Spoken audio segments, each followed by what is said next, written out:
are again. Do you all feel like that? It is Friday after all. Friday, the 25th of July, 2025. A lot of you have done a long working week. Um, and what a feast I have for you this Friday evening. If you're into Doctor Who and you're into the history of the relationship with Doctor Who and the BBC, but when I say history, we all know it's been a bit of a funny one, but everything I've got is from my media insider tonight. There's piles. I don't even know if I may have to do more than one show.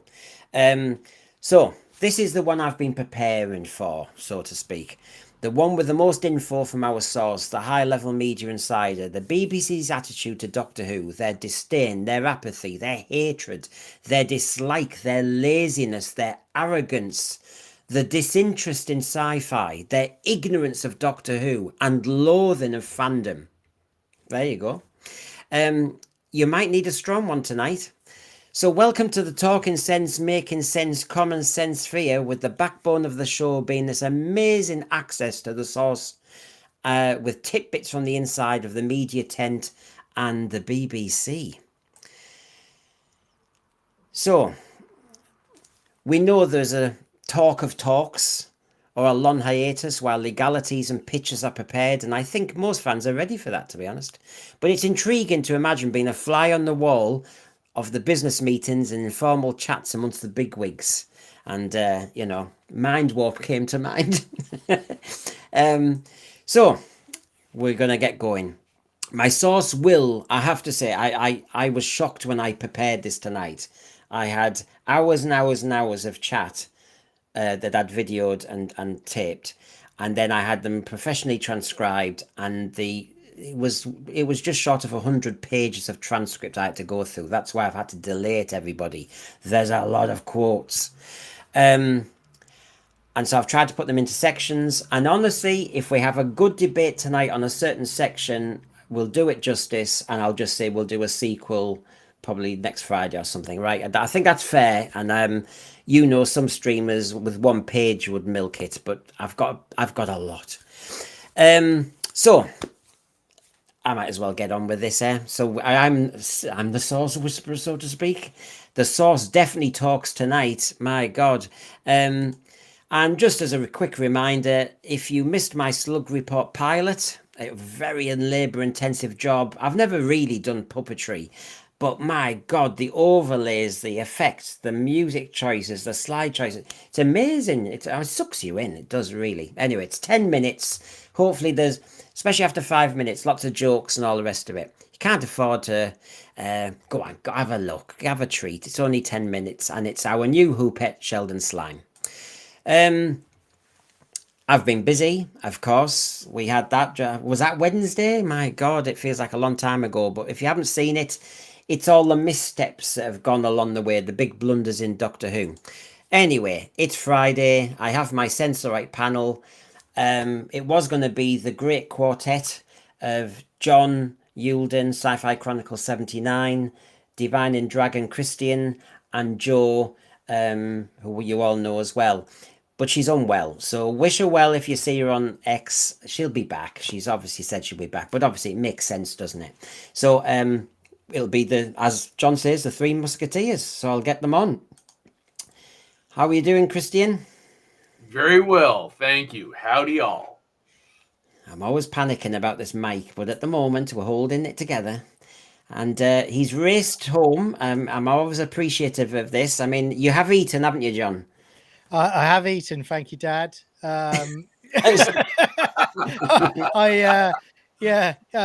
also get well, Joe. I hope you feel better. Bless you. And the only other thing I've got to say is it's sweltering down here in the south today. I feel like my giblets are melting. It's that hot. So it's hot. It's UK hot today, because I know Christian would come in and go, I'm used to having it where, the pavement boils as I step on it. Pretty much. It's Texas hot here, so we are under a heat advisory. It's nice and toasty out. Yeah. Well, picking on the theme of heat, this is a hot talk tonight. I can guarantee that easily. I'll tell you what. I was shocked when I'd already been in the chats, and when I was reading through the transcripts, I was going, oh, tasty, tasty.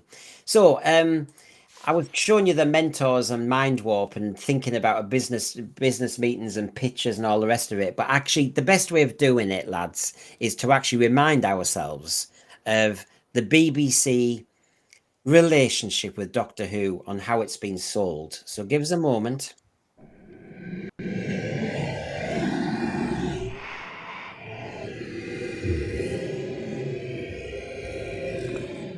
I love being associated with the character, just don't like being associated with those people and the politics that went on in the first series. The first series was a mess, and it wasn't to do with me or Billy. It was to do with the people who were supposed to make it, and it was a mess. Must you say such nauseating things? First series, nobody wants to know. The BBC were like, we're going to keep a big distance from this. And then as soon as it was a success, they were all up close going, I was responsible for that, but they were all like at a distance, like this is a folly, Eccleston's folly, Piper's folly, Russell T. Davies's folly. And then when it worked, suddenly, oh yeah, I worked on that. They wouldn't come anywhere near us. And then they jump on the bandwagon. Those kind of politics, I'm not very good at handling. Just go. Just go. Just go.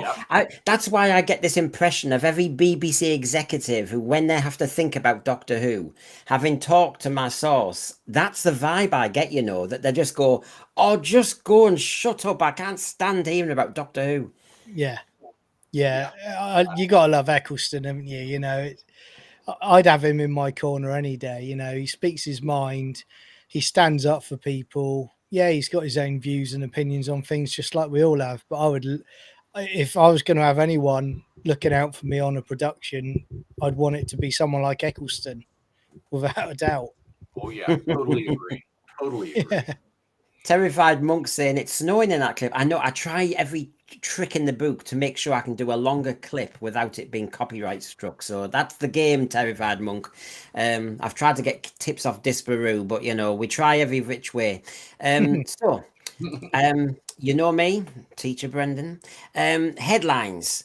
So basically, my big shock tonight is it's not just I've got loads of quotes about the BBC's attitude to Doctor Who. It's then there's so many categories. So anyway, we're going to start with BBC disliking science fiction overall. They just can't stand it. We'll then move into BBC's apathy about Doctor Who. And then just to cheer everybody up on a Friday night, their dim view of the fans. The confusion that's abounded in the reboot, which was supposed to be a hard reboot, and then when they saw the bi-generation, the Billy clickbait ending, and Shooty's behaviour and exit. Now, is there any... There's no soft one there, is there? No. Oh, that's all hard stuff to cover. I tell you what, yeah. Lots of deep breaths ahead, I tell you, because even when I made the list, I thought, oh, there's 6 shows there. But really, so I will say only one more time, folks, that basically, if we really are enjoying one section and it's very tasty, that we'll obviously be fair. I'm hoping to cover this tonight, but if not, we'll sequel it. Don't worry. Okay, I suppose I better give you a teaser. I've got so many clips. Here's some teasers, lads.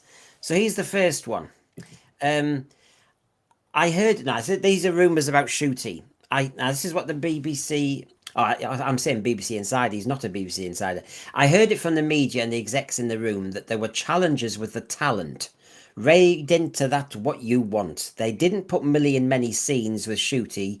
That is what I have heard from people. So there's just... There's my throwaway quote. That's just a teaser, lads.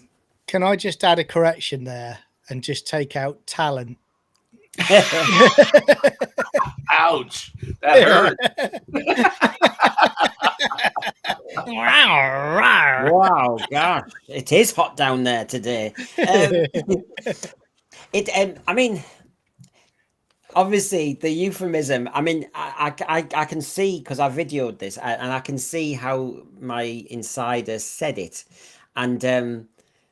and how, because they were reporting how it was said to him. And so, challenges with the talent, nudge nudge, wink wink, make of that what you want. So it's over to you. Well, Well, I would say there's a couple of factors that go into play. The first, obviously, is whether or not the talent gets along with the other talent. And if that becomes an issue, you have to parse them out. But another factor that comes into play that I think John would probably agree with is you do not want one talent to overshadow another. And if you were to compare Millie's acting chops with Ncuti Gatwa's acting chops, my guess is she probably had the capacity to overshadow him. And so they wanted to reduce that as well. so 100%.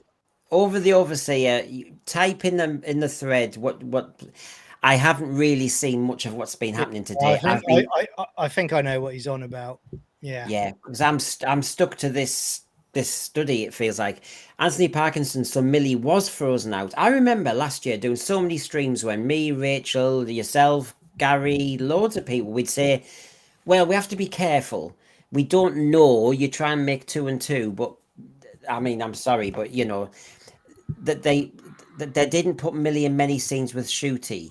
Now, I did question that, but I didn't get. I mean, the media insider is not in every room of every building that they say. I mean, so they've played fair, and they said from what they'd heard, they can't prove that they didn't get on, but there were challenges with the talent, and so I can't look. I can't. I didn't like the stuff when Millie shot her mouth off at the fans, Right, when she was right. in it. Didn't like all of that, but I will say that, you're right, Brendan. We all talked about it at the time when she did that Doctor Light episode. It was far more enjoyable because Ncuti Gatwa wasn't in it, she was and that's a critical problem with the show. If your main star is the one that is turning people off, that's she a was good massive in. alarm bell. Yeah. I warmed to her slowly. Well, I say slowly. I mean, I'm not after all these soap actors, but I thought she was good in Lucky Day, and again, she was the one holding that together. So, as Farsight says, looks like there was tension. Ncuti may have felt threatened by Millie. The truth is, and the chronology was mentioned when I pushed back on this, which is she'd been there ages filming while he was still at Sex Education. She was actually, if this is the relaunch of Doctor Who, she was doing it on her own. And he's not there. They had no meetings on how they were going to do the dynamic. It's just suddenly he appears after filming elsewhere. He can't. That's not his fault, by the way. I mean, it's almost as if he was just hand chosen by a certain individual without a proper shortlist being conducted on who they actually could have had and was rumored to have been in place. But this guy got chosen. I mean, it seems to tap up with that, I mean, this guy as well on a similar thing to what you're just saying.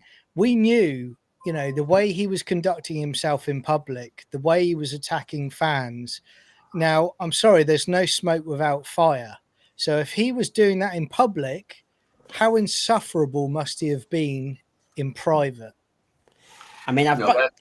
Well, I was Yeah. about to say, Brendan, to follow up, you as a teacher know what it's like when you've set the class, the dynamics are already in place. You've got all your students, and then a student comes in a month into the semester, and they're kind of on the outside.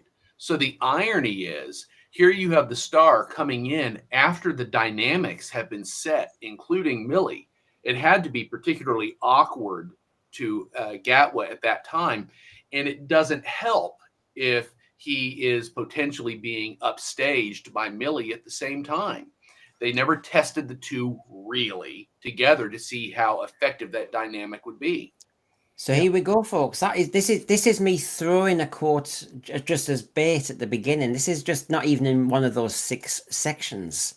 Here's another one just to give you a taste of how much information I've got at my disposal.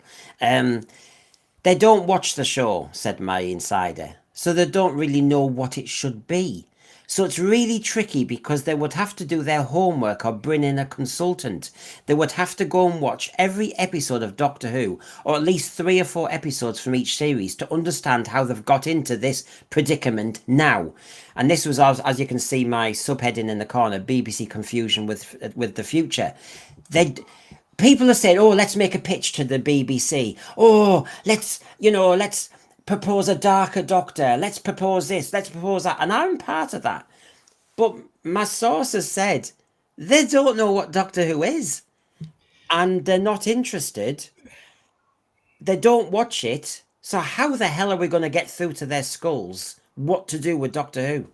I mean, I said in the chat the other day, I said I'm at a point now where I actually believe that Doctor Who would be more safe, and it's the best of a bad selection of choices. Doctor Who would be more safe with one of the large streamers who actually respected the source material in the show, because for the last decade, these people have effectively just cratered this show. They've destroyed it. From what you've said there and showing there, they don't know anything about Doctor Who whatsoever. So why should they still be involved with trying to produce it? It needs somebody that is actually going to give it the due respect it deserves, and to actually go, you know what, that 60+ year show is phenomenal. You know, we're going to have a good go at it. We might get things wrong, we might get things right. You know, that will happen over time, but we're going to do our best. These people, they're not doing that. You know, as someone in the chat said a few minutes ago about the announcement today, they're already getting it wrong after the season has ended. They're doubling down again on the nonsense that has just created their ratings and their viewing figures, and got Disney to jettison a potential relationship with them. So it's all scorched earth with them, you know. And really, if you were heading up high up at the BBC, you should be asking questions and going, I'm sorry, you've been involved with decision making of Doctor Who for how long, and you don't know about it. The thing is that, I mean, this was an education for me, Christian, that the source was telling me that, Brendan, you just don't, but very politely, Brendan, you just don't get it. This is not how it operates. They don't care. Get it through your head. They don't care. And then once you've realized they don't care, the next thing is just make some content, will you, and go away. A bit like the mentors. Just shut up. I don't want to hear you, Kenya Carnos, you fans. Shut up. I mean, well, that pretty much sums it up. You have to remember, part of the reason that a science fiction franchise becomes problematic to the studios in charge is that an incredible degree of world building applies to it. Canonical construction is a part of it.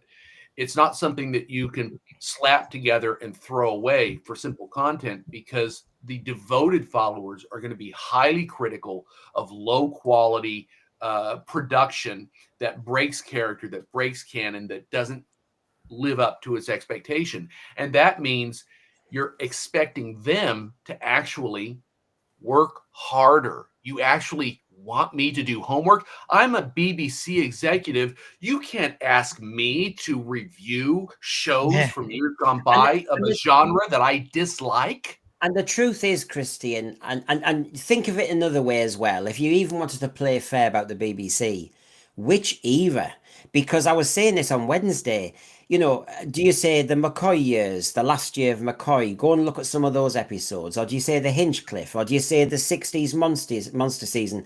I mean, honestly, do you say season 19, season 18? I mean, it gets messy because they're all different. Or do you say, I mean, please don't watch 2005 again, because we've been trying to repeat that. I mean, I'm trying to bring the thread in. There's so many. It may have to be Shonky chat time. Peter Harrington, sorry. This is so many. Shooty's character choice and intimation of the Doctor was terrible. Just a terrible choice from the start. A good actor can play with a line and give it a humph. He didn't have a Scooby. We were watching Nightmare in Silver last night.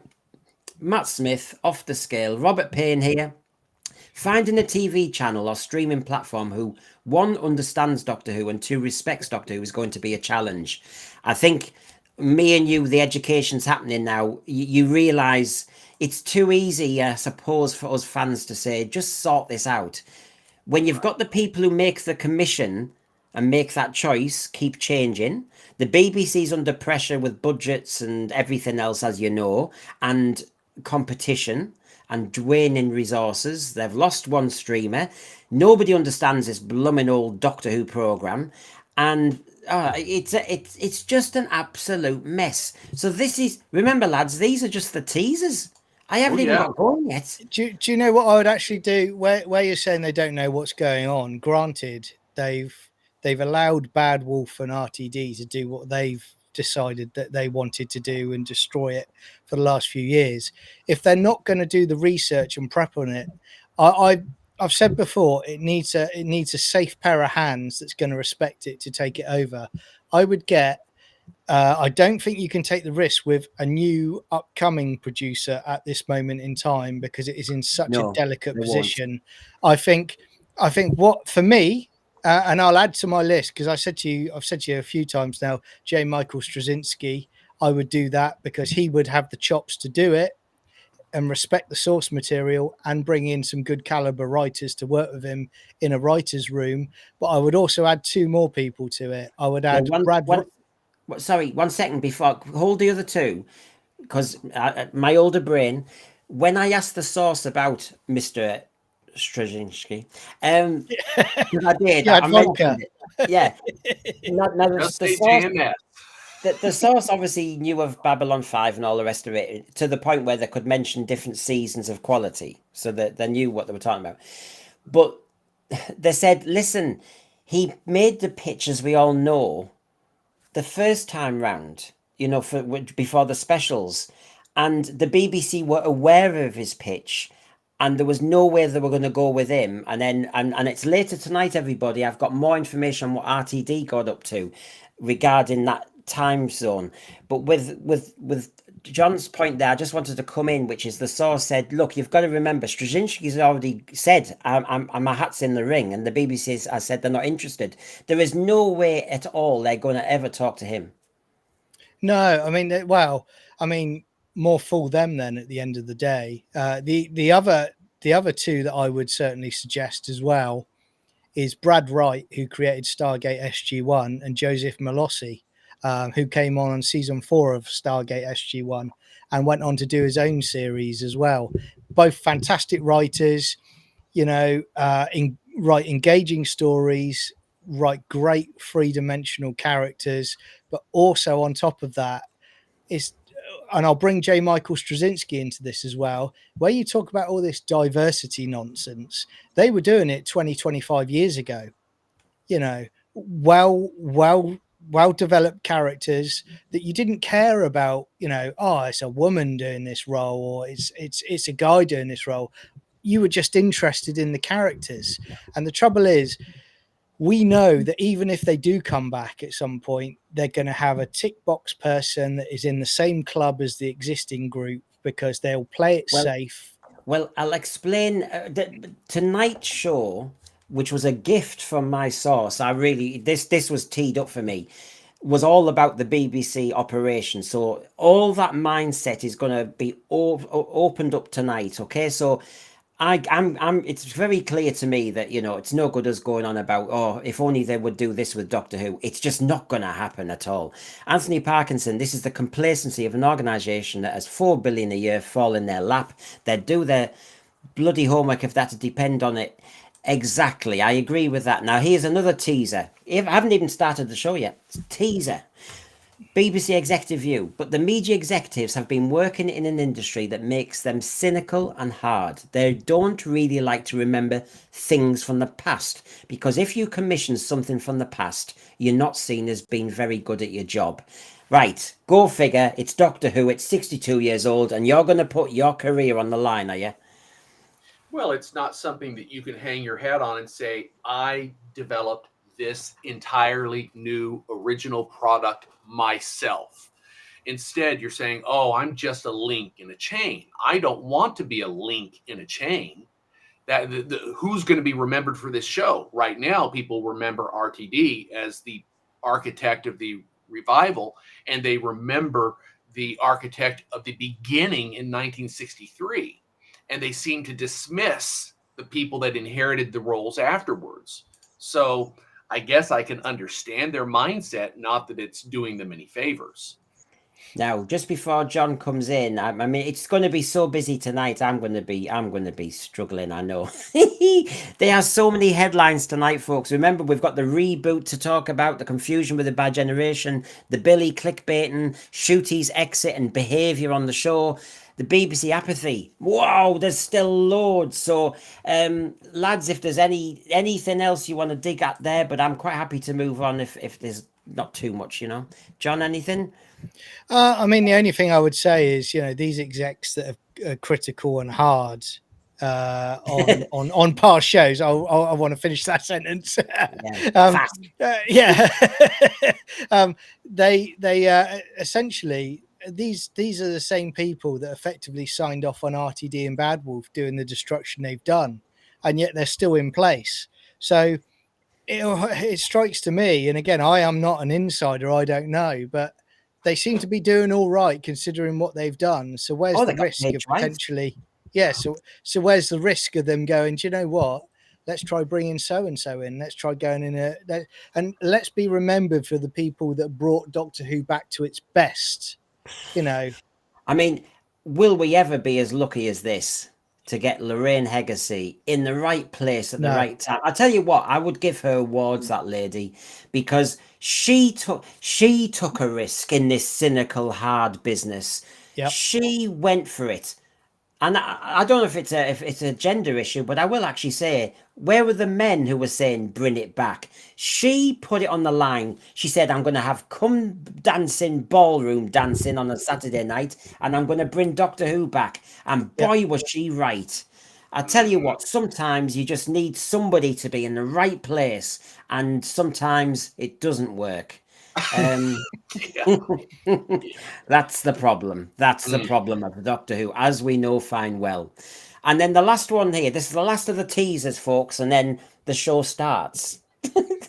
So, and on concentration spans, the source was saying, so when you're making a show, even the first edit, they all sit around, they test it, they look at what will people stick after the first 30 seconds? Are they going to stay or not? Sometimes it's even 7 seconds. I do it myself, says the source. I press on the show, I go, whoa, no. I do it myself, right?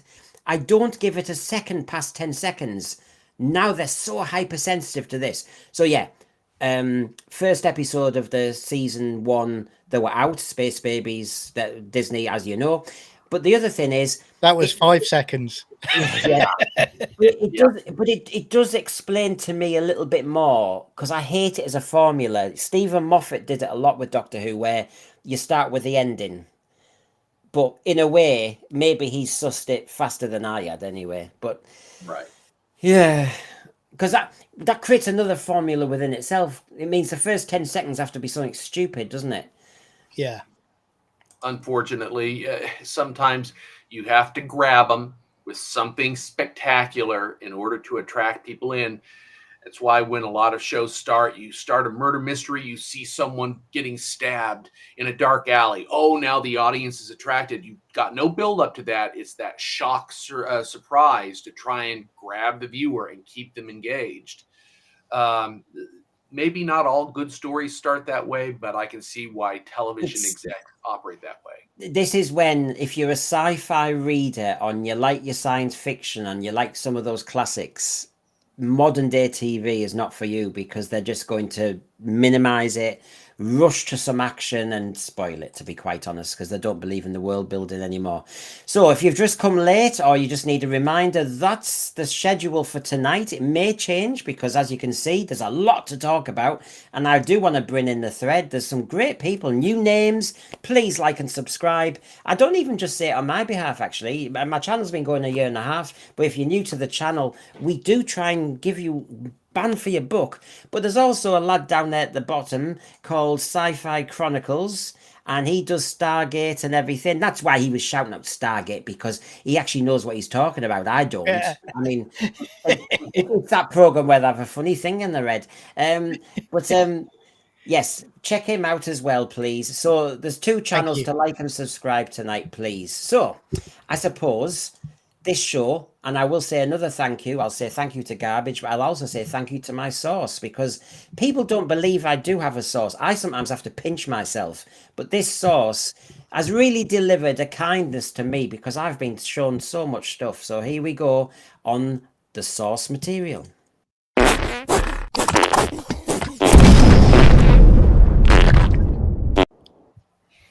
Off we go.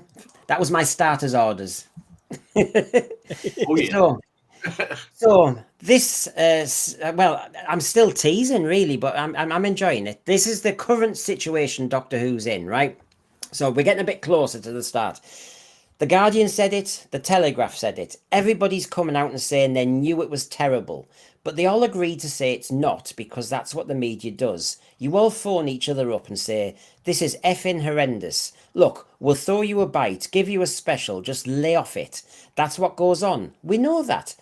They're all trade-offs, but now it's too big. The noise is too big about how bad or effing horrendous Doctor Who was. Absolutely. But if they had given quality, the noise about the bad product wouldn't have been an issue. They said, oh, you want Doctor Who? Okay, we're going to throw some poop at the screen and you're going to eat it up because you're going to love it because it's got that label on it, right? Yeah. They didn't say, oh, you mean you actually wanted a nutritious meal? That you're asking too much. Come on. Yeah. I mean, it's you viewers, you don't understand quality. This is really good stuff. This is top-notch stuff. It's lobster, it's the works. You're gonna love it. You don't know what you're talking about. Do you know what's really, especially when I was typing up this last bit, it sounded like Lucky Day with Conrad Clark. When the Doctor's in the TARDIS and does that speech to him, but it doesn't land very well to me. And he says that noise, that relentless noise.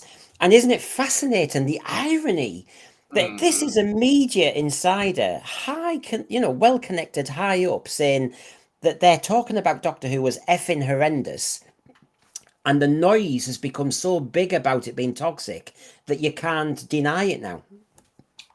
Precisely. And I guess that becomes an issue. If it was one channel, one fan, one voice saying this is bad, they dismiss it.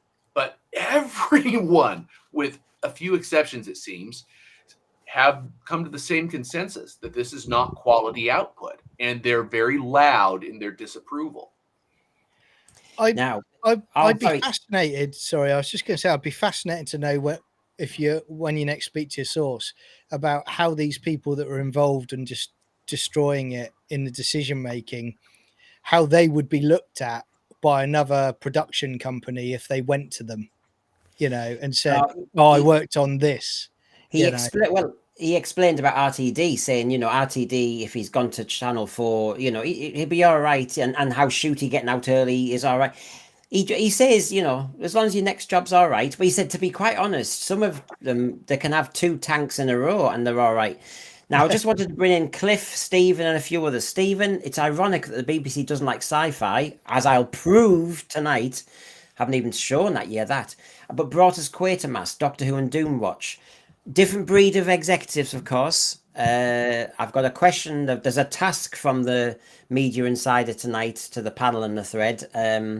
No checking your phones for answers. And Cliff, good to see you. If this evaluation is true, there'd be no Black Mirror, no 3-body problem. And this is the problem, Cliff. We discussed Black Mirror, me and the source. And actually Life on Mars, we'll mention that tonight as well. And every success, the BBC still don't understand why it's a success. And that doesn't mean they're going to do a formula on it. I will get to that tonight. So that will be addressed, don't you worry. And just remember, this is the current situation of Doctor Who as outlined by my source. And here's another one. Russell T Davies and the BBC executives. It's embarrassing. They don't watch it. It makes them millions, hundreds of millions of pounds in worldwide sales, but they don't sit through it. What they've done is they've got Russell. He came to them, by the way. They didn't go to him. They were going to cancel the show and work out what to do later with the sales. Then Russell approached them and said, "Shall I come back and save the show?" Well, Oh boy. I did say laziness, BBC laziness, and I think, and I'll give him credit for looking after himself, Russell T Davies has played them like a kipper, hasn't he? I mean, he's just Yeah. Oh, he has. he knows the executives don't know Doctor Who, hate it, don't want to talk about it, want somebody to take it off their hands. So he just phones them up and says, "I'll do it." And they go, "Oh, Russell, darling, come on." He knows what he's doing. Ends up getting paid twice for the privilege. Well, the sad thing is, if they had done their homework, they could have applied conditions. But because he knew they were not familiar and didn't care, oh, this is great. I can do what I want this time around. No one's going to give me conditions. And that gave him a free hand. He knew it. Yeah. Well, Garbage is thankful. I mean, I'm thankful for having Garbage with his AI. He did so much work for me, by the way, on the Slug Report as well. Every little joke I wanted to do with the AI is all done by Garbage. So thank you, Garbage. And please also go to Garbage's channel, which is Garbage Who. And he's got more AI on there, and give him subs. So sorry about that, Garbage. I forgot. Yeah. So sub them as well. There's 3 subs I'm asking for. And Paul is doing us a favour. That's very nice of you, Paul. The BBC loves taxing sci-fi, Doctor Who, The Tripods, Blake 7 and Atlantis, The Idiots. And of course, I will mention some of those. Don't worry, it's getting to it, Paul. It's getting to it. But of course, the Hoopets like to thank you. I like to thank the Hoopets by killing them. So there's a double whammy. They're thanking you with a segment, and I'm thanking them by killing them. Here we go.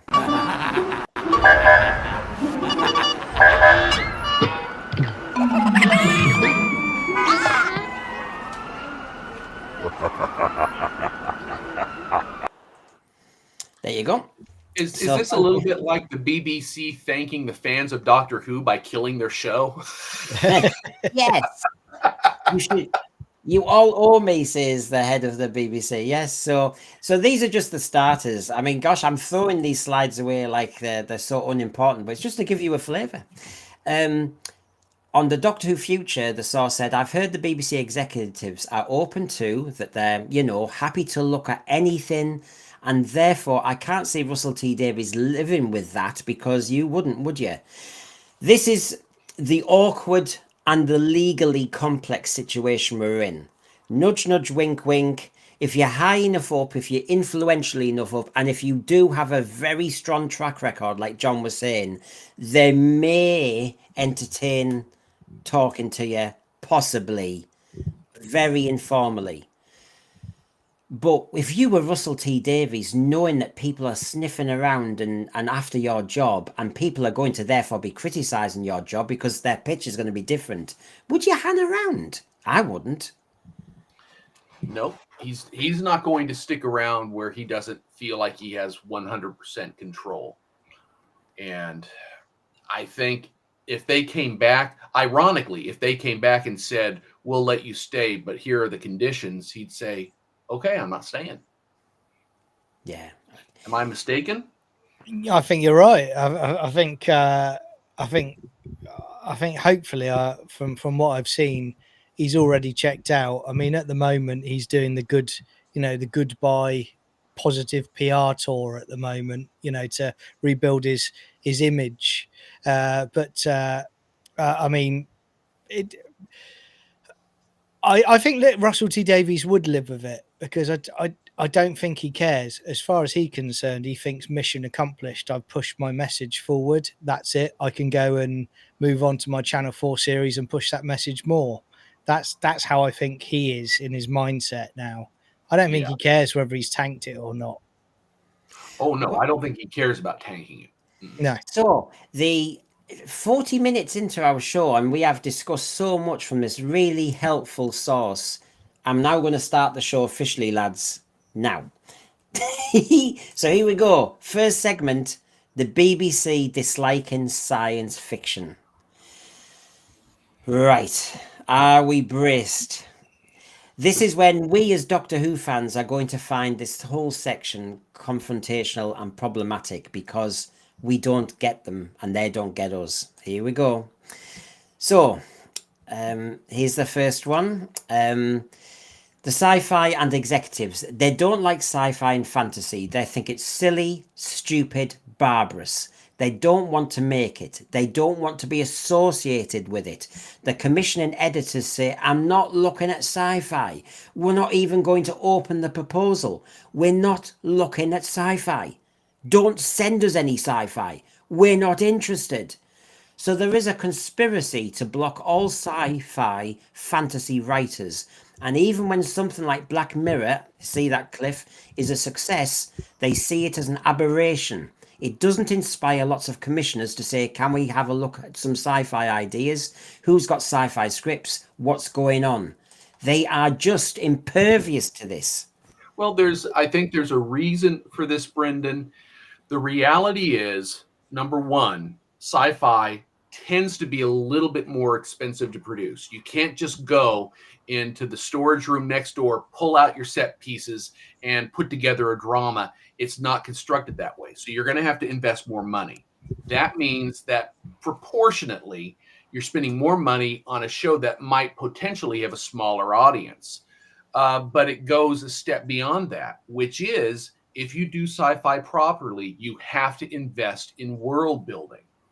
That takes time, that takes homework.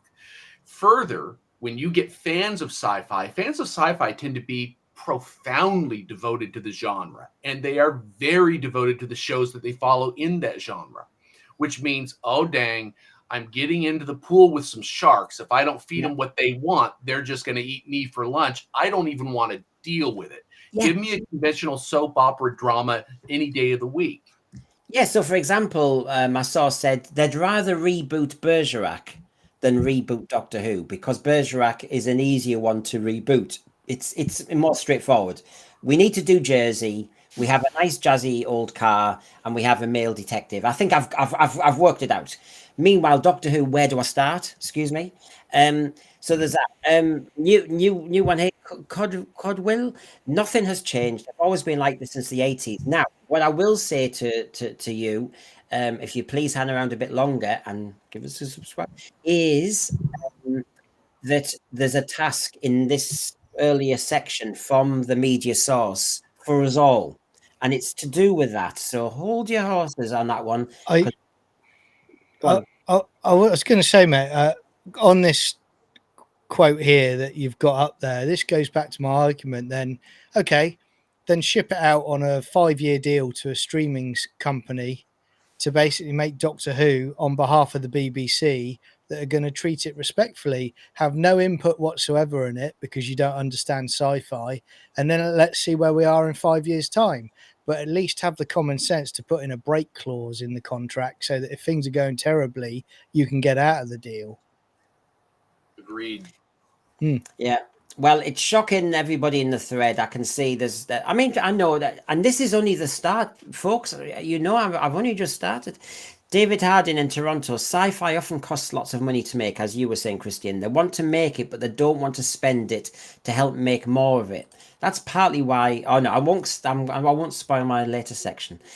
Jess looked up aberration, departure from what is normal, usual, or expected, typically an unwelcome one. So let's look at that section again. Even when something like Black Mirror is a success, they see it as, well, in a way, odd one out. So of course, that's really got Cliff going because he's helping us with the pitch, and he's going, so when a sci-fi show that's done correctly hits big and blows up, it's because it was a deviation. Yeah, Cliff, this is my point. This is what we're up against. It's Mount Everest. It really is Mount Everest. And that was why actually partly the source wanted to talk to us, because we were on the right lines, and he said he wanted to fill in some of the gaps for me. Terrified Monk, Doctor Who was the only sci-fi I've gotten into over the past few years. To be quite frank, yeah, me too. Right, okay, so that's just the start. The BBC don't like it, Doctor Who. It's silly. They're all middle class, all a club. You'd be laughed at in the boys' club if you did sci-fi. Right, so you want to do well at the BBC. John, your dad did well in a different branch at the BBC, didn't he? And you know, you want to do well. I mean, come on, tell me a human being who doesn't want to do well. I want to do well. So what do? Suck it up. Do you pretend you like stuff you don't? And do you certainly avoid stuff? So, for example, I know from what the media insiders told me that nobody, if there were a Doctor Who fan, would ever declare it publicly if they were talking to a media executive, because they know they'd lose respect. Yeah, my view on it would be, no, you stop being a sheep and you become a wolf, and you effectively say, right, I'm going to stick by my principles. This is what I want to make. I'm going to get criticized whether I do this or I don't do this. I'm going to do it my way. If they want to laugh at me, so be it. But I believe in what I'm doing, and when it's a major success, and those lot are doing flipping Hollyoaks, you know, on a Channel 4 documentary talking about, you know, building a ship or something like that, I've made a massive success of it. So that's what I would do. I would stand my ground and I'd go, these people aren't my friends. I don't care if they laugh at me. I'm going to make it the best I can possibly make it. Yeah, what happened to passion? What happened to passion and integrity? Now, Cliff, if you appreciate, the first meeting I had with the source was about 6 hours, and I thought it would go for 10 minutes. My second meeting with the source, I wasn't sure how long it would go, and ended up being 8 hours. So within that, you can see things are spontaneous, and I can't sit there with a blooming tape recorder. I mean, that's a bit rude. I also do ask, like a good teacher, I ask questions back, but if I did it every minute, it would kill the debate. So I know what you're saying. Who are they? My gist, it seemed to me, is, Brendan, the media executives, the high-ups who make the decisions, the commissioning editors who do their bidding, that's how they feel. So how the hell will Doctor Who have a chance? That's the education I've been on. Okay, we'll keep going. This is still all on they don't like sci-fi, so I apologise for this one, because this gets tasty. If you've been brought up at Cambridge and Oxford University and you've been taught from a teenager that sci-fi is stupid and fantasy is silly, then you go into the BBC and now you're a high-flying executive. You want the top shows. They are not interested in a police box that travels through time and space. They're not effing interested. It is something that they inherit. They're not sitting down and spending 25 minutes watching Revenge of the Cybermen and going, oh, I think that was the end of the Barry Letts era and now the show changes with Hinchcliffe. They're just looking at it as a block of content that appeals to this demographic, the Gen Z millennials. 11 to 14 think they're still the block of content too. We want this content. That's all it is. They're not interested in the episodes like we are. They don't care about the story journey. I mean, that it's so flattening, isn't it? Well, it's discouraging because you know that there's quality in Doctor Who, and you know that if someone would invest the energy in it, they might find a way to understand why it has a devoted fan base.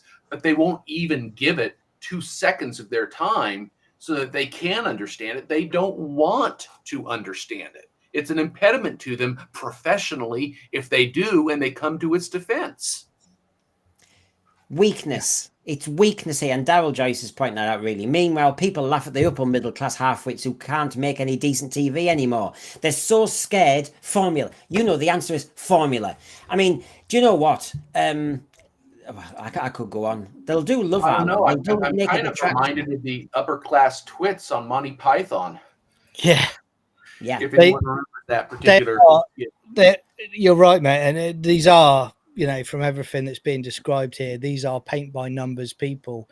This is why they like the DEI check boxes, because at least it gives them a manual to work from to make a production. You know, I think there's an element of dot to dot TV executives here. I'm gutted when you come on. This is the Wizard of Oz. You peel away the curtain and you go, "Oh, really? Is that it? It was all magic. It was all David Copperfield trickery." Yeah. That's the issue here, isn't it? In the end, when you think of the BBC, as it was, and you think of these big media institutions, you think, oh God, that's where it all happens. Hollywood, you think, wow. I'd dare say when you get in it, you go, do you know what? They make it up as they go along. They don't have a clue. They don't care. They just want their house. They want their south of France house, their Cornwall house. They want their pension. And to be quite honest, passion, creativity in the media, where? Maybe not at the top. And that was what was gutting to me, really gutting. I mean, you can see why we could do a stream a night just on one slide. This is a rich slide. From Revenge of the Cybermen to they're not effing interested. I mean, honestly, I will revisit everything in the future, everybody, but I thought tonight I'd treat you all to whoa. Hugh, good to see you. Oxbridge is not the problem. It used to be much more. Hugh, you could argue. Well, it depends where you're coming from. I'm obviously not in the head of the insider. Others would argue that Oxbridge is very much still the problem because actually they've got woollier now, softer now. I don't know. It depends where we're coming at this because, you know, who's in charge of the police? Who's in charge of the government? Who's in charge of the BBC? Who's in charge of all our institutions? And it tends to still be Oxbridge people. And look at the state of our country. And then I go, I think there's still a problem. It depends where your politics is, I know. So let's have a look at further. This is still our they don't like sci-fi section. They are denying British audiences, and because worldwide audiences watch British shows, a whole genre of content is being deprived. It is a disgrace, a national disgrace. Can I just remind everybody, this is a high up, well-connected media insider who says this is a national disgrace that the BBC does not make any sci-fi. Well, I mean, again, it is ridiculous, and it's another reason why the BBC needs to be unfunded, essentially, because, you know, I'm going to quote Captain Kirk in Generations here. You know, risk is part of the game if you want to sit in that chair. You know, the whole point of making a show and being involved in a production is taking risks to make something that could be good or it could be rubbish. I'm not even in that production, but you've got to take chances. And as I was saying a few minutes ago that we talked about, you know, it's a very paint by numbers description that we seem to be getting from these execs. You know, it needs people in there that are not going to be scared to jump forward and go, you know what, I'm going to go for this. I'm going to do everything I can do to make this a success, you know, on my shoulders. No, John, you're right. It's a matter of being willing to take chances. But we've seen in most movie studios in the West today, they do tend to be risk averse. There's this tendency to want to do the paint by numbers approach. Oh, there was a version of Star Wars in 1977 that was a hit. Let's just redo the same story over again. It's paint by numbers. This is sci-fi. 100%. Let's not invest money into it. Let's actually not take a chance. Let's just redo what's been done before. The problem is the audience is discerning enough to know that this is just a retread of something that they've already seen. They want a quality continuation devoted to the canon that they've attached themselves to for decades, and the studios are not willing to provide that. No, and I will remind you that Jo, if she was on the show, having been a media executive herself, I know, I'm sorry, she told me ages ago, she said, Brendan, I would talk to a certain set of group fans and get a bit of a vox pops before I did my next pitch for Doctor Who. Yeah. So it's interesting how some people are more open. And then, like I say, wish you well, Jo. David Hardin, I will say this until my dying breath, but what drew me, born and raised a Canadian, to Doctor Who back in the late 70s was its inherent Britishness. If I wanted Star Trek, I'd be watching it. And that is the essence of it. They are denying British audiences. My source goes big on this, though. We pay a license fee. We should expect, as he says, a whole genre of content.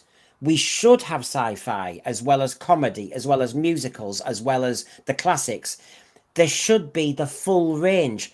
Please, where is the British sci-fi content from the BBC? It should be out there. I'm obviously an Anglophile. I love British productions. I want to see those quality productions revisited in the West, and I want them to be British because that's part of their characters, part of their charm. And they have the capacity to generate quality content when they allow it to happen. The question is there anyone now at the BBC willing to allow it to happen? So let's just wrap up at the moment, as in, they don't understand the show, they don't want to take a risk, they want to make easy decisions, and they don't get sci-fi at all, and it just goes on and on and on. So yeah, I'm full of hope tonight. There you go. So I think it is a national disgrace. I hadn't thought about it until my insider talked to me, and I thought, it is actually. Why this is the BBC. I know Wayne Parsons was saying they don't have to make sci-fi. Yeah, but they should be giving us a range of content. And the BBC are starting to give us, antiques this, antiques that, country file, antique bric-a-brac, repair shop. I mean, they're not giving us a range. And I'm sure you could try a bit of sci-fi if you really wanted. So, this is all because I'm obviously one of the most skilled source whisperers out there.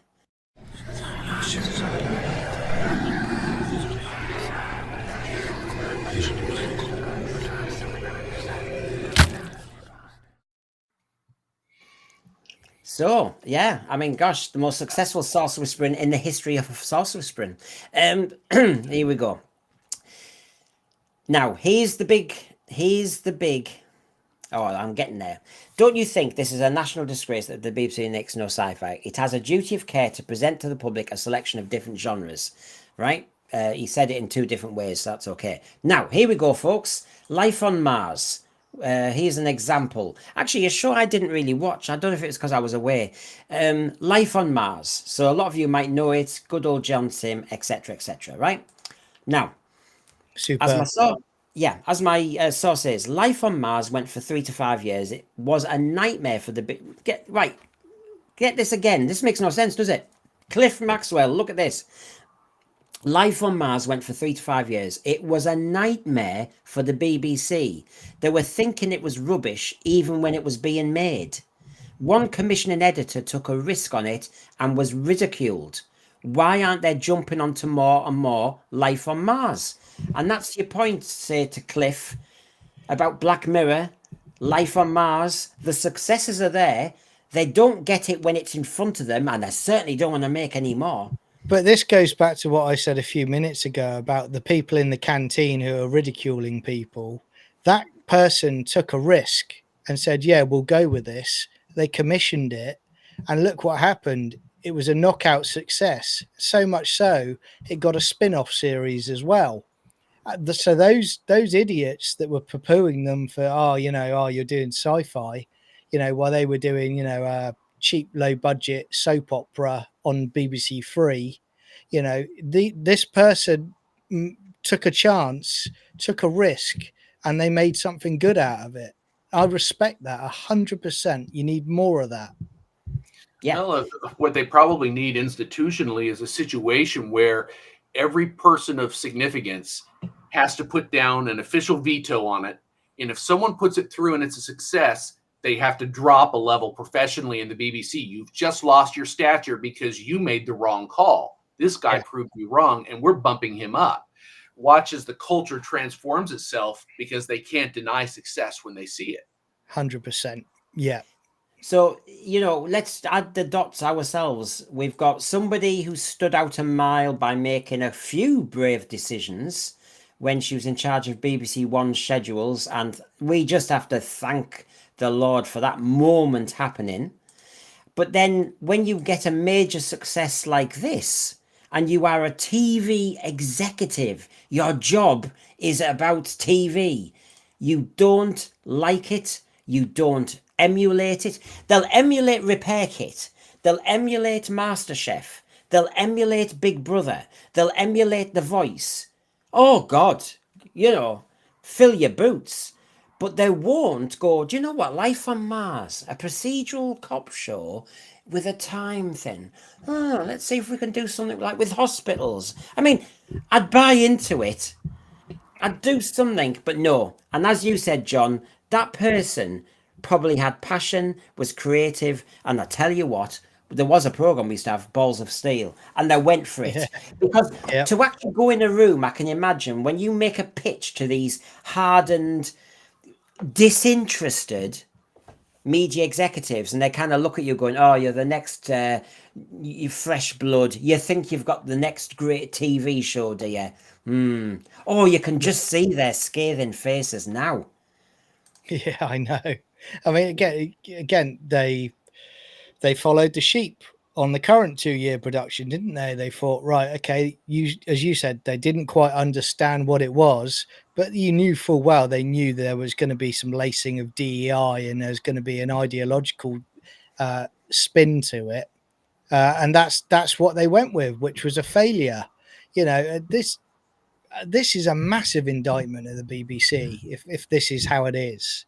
And why should we doubt it? I mean, honestly, I was just saying to Christian before we started, the amount of quotations I've got over many shows from my source, you know, how add the dots.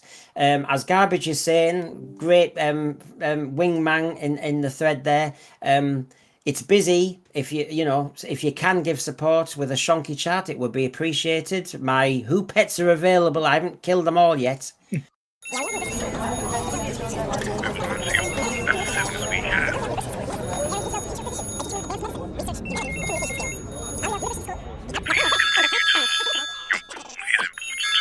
Oh, no. And do you know what? I recycled that little kind of the shooty puppet, you know. I recycled it with my Fitzroy Tavern. Did you see that? Yeah, I did notice that one. Yes, that was good. I'll just show everybody because, you know, we've been detailed and there's more. We're not even halfway.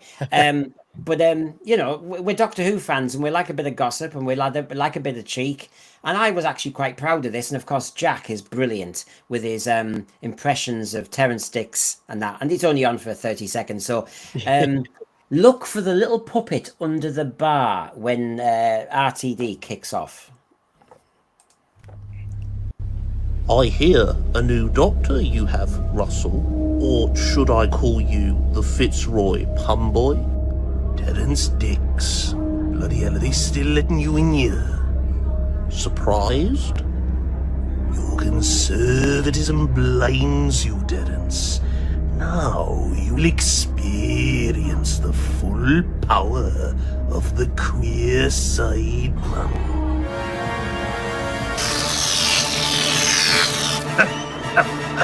You will not stop me. Shooty Gatwa will become more popular than Tom Baker.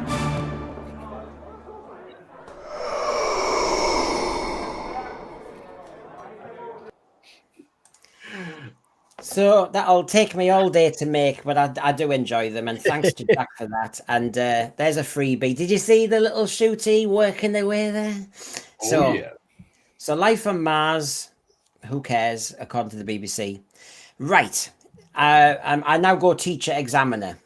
Right. And this is from the source. So thread, no cheating, no getting on your phones. I just want you to use your memory.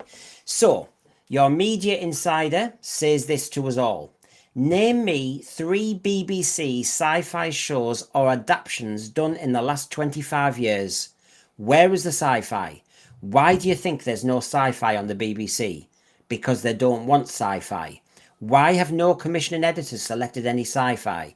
So, give me a few seconds, everybody. Name me 3 BBC sci-fi shows or adaptations done in the last 25 years. Right. So, I know it's harder for us on the panel. I've obviously had weeks to think about this, but what are you thinking, John? Well, I'm thinking H.G. Wells, the invasion story. I'm going to be like Bruce Forsyth in The Generation when he goes, cuddly toy, and you go, yeah. So yeah. War of the Worlds, yes. War of the Worlds, yes. The War of the Worlds, I would say Being Human, I would also say, yeah, Doctor Who and Life on Mars and Ashes to Ashes. There we How's go. that? That's not bad. That's not bad because you had no warning. Christian, I know you're on the other side of the pond, so it's a bit tricky, this one, but It's tricky. I recognize the ones that John mentioned, so those are probably the ones that I would have gone to. I kept thinking sci-fi, and then I realized as I was going through the list, I was remembering the 70s and 80s. I was going all the way back to Quatermass, so it's like, oh damn, I'm out of the loop. So we've got people. I mean, and I'll show you the answer, by the way, right? So it's simple, but it's interesting. It's good for your brain, isn't it? So Dave the Triffid says Farsight as a question. War of the Worlds, agreeing with you, John, which I'd actually forgotten about. Charles Walters, I was in Ashes to Ashes, and all of us were contacted to do the new. Ooh, good. Survivors Obviously, as well. Survivors, Dark Materials, Tripods, we're going back, Quatermass, Solstice Dawn was the Eddie Izzard's Triffids adaptation BBC. So yes, you're all joining in now. Thank you for that. And First Men in the Moon, Quatermass, Being Human, although it's fantasy, Red Dwarf, that's comedy. I like it, but it's comedy. So yeah, there you go. So we were given a task. Have we passed that task? Because obviously, as my source was saying, in the end, they're not impressed with the output. But here we go, just to give you an idea. So if I worked backwards, I mean, I've been very wide. Dracula. It's not really sci-fi, is it? It's that years and years RTD, aye. His Dark Materials, The War of the Worlds, Troy, which was more historical, really, bit of myth. Class, well, how many people? I liked Class slightly, but a lot of people hated it. Dirk Gently, well, I was in Australia, so I don't remember this. Dirk Gently, which was a bit of a detective then. In the Flesh, Zombies, Being Human, you said. Sarah Jane, Torchwood, Star Cops. But we're going down to 1987. That's not 25 years ago. Edge of Darkness. That's a push. Do you see what I mean, folks? The Tripod's 84. Managed to make that list, even though we're actually going back 40 years. So make of that what you want, everybody. But as my source was saying, they think it's a national disgrace. You know. There's something special about British sci-fi when it's done, though. Like people are saying about Quatermass and Doctor Who, very, very intelligent sci-fi that the BBC are capable of doing, and there are, Survivors was another example, the original Survivors, and there's stuff like that is got a very British feel to it that just works really well, and it just takes people to have the leash taken off of them and to let them be free to actually explore what they could create, and it doesn't sound like that's the case. As we were saying earlier, it's a box ticking exercise at the BBC, and you can't be creative in a box ticking exercise, can you? And to be honest, I've been extremely generous with this list, but a lot of it isn't really what I would call science fiction. And if you then say there was a group there that's all in the RTD stable, and let's face it, his pension plan just looks better. I don't knock Sarah Jane, and I don't knock Torchwood, but the point is, it's all part of the same stable. It's not the BBC seeing beyond RTD. In actually, you couldn't see the indictment here that if it's not RTD, they won't rubber stamp any sci-fi, and you go, oh, come on, that's not fair. Now, the Being Human, of course, was Toby Whitehouse, wasn't it? So, of course, the showrunner we could have had. Who's doing Bergerac right now? Exactly, and that point was made by my insider too. Oh, yeah. Oh, they know the stuff. They know because they're on the inside. Yeah, they know the people. BBC apathy. So we're building to the apathy with Doctor Who. We haven't even started yet. I think that it cannot be underestimated the challenge facing the programme from the executives who are its guardianship. It's very sad, but I have to tell you, it's really hard. Licence-free issues, pressure from the government, political groups, diversity. Doctor Who's just decimated. It's not getting a chance, okay? So that's just to get you in the mood. And of course, the next section is about our favourite sci-fi show, Doctor Who, and the BBC antipathy, apathy, disdain, dislike, hatred. Is that all right? I can prove all of them of our programme. Right, here we go. So, first of all, just to kind of get you up to speed, I did ask about, when the film seasons 1 to 2 together, and of course, I was intrigued by that because I thought that was a major mistake. And my insider said, well, it does make sense in the context that they were absolutely convinced that this series was going to be a mega hit. It makes total sense because what you do is you put in the filming blocks together. The closer the filming blocks are, that you actually save budget because you're standing sets, you're not paying for empty studios sitting there. In other words, should we just rewind slightly? The BBC had given RTD a big check. Disney had given him an even bigger check. He got paid twice. And game over. I'm off to the south of France now. I'll see you later. Goodbye. It was over. It was a mega hit. We've got RTD back and we've got Disney money. It's over. We're going to be safe. And can you not mention Doctor Who again? And I want no texts on it and I want no emails on it because it's sorted now. Thank you very much. That very much was probably the case. And, we've discussed this before. They aren't engaged. There's certainly no oversight. What did they know previously? Well, he was a success previously. So we brought him back. Sorted out, it's fixed. It can run itself. And of course, RTD took advantage of that lack of oversight and lack of accountability. We got what we got as a consequence. Yeah, and it was one season as well, wasn't it? I mean, let's be honest. It was one season just chopped up. That's what they did because they were shortened episodes. So,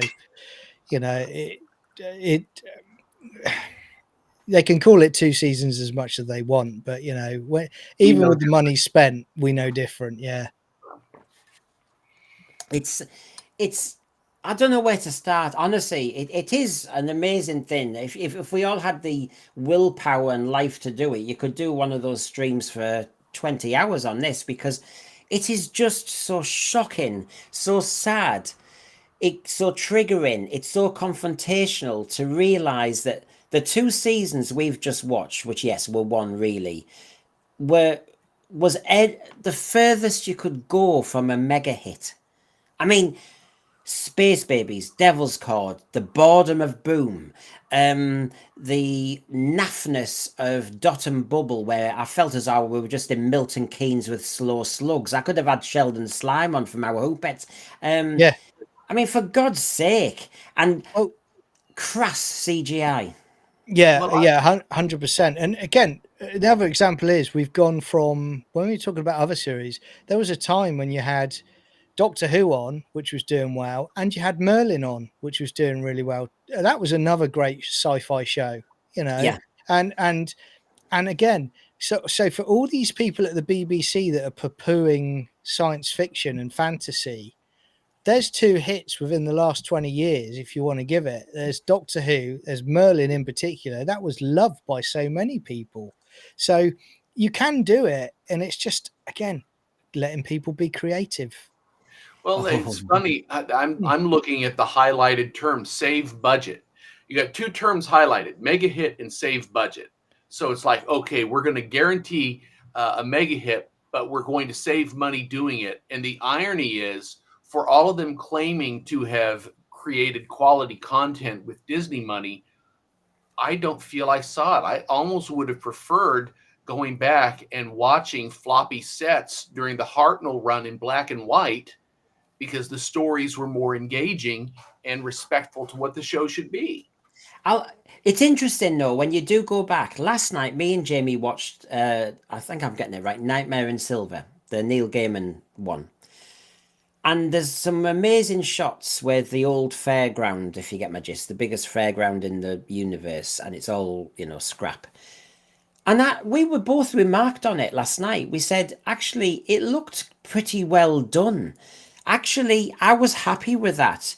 The effect of all them little cyber little, they weren't cyber mats, whether they were cyber mites, they called them, didn't they? Yeah. All that sort of stuff. I have to say, we don't need this new injection of budget. They were doing it all right with Stephen Moffat earlier with a more limited BBC budget. So that graphic of the whole, scrap fairground to me was pretty good. It was. It was. So they thought they had a mega hit. Well, there you go. The BBC's attitude continues on Doctor Who. Remember, it's toxic. They're describing Doctor Who. It's toxic. It's expensive. They don't watch it. They don't understand it. When they do watch it, they don't enjoy it. What do you do if you, Christian, today was presenting to them a pitch? Number one, I'd love to know how you got in the room, because Yeah. they're not interested and they're not too. commissioning. When the commissioning editors of the BBC say we don't do sci-fi, how do you get in the building?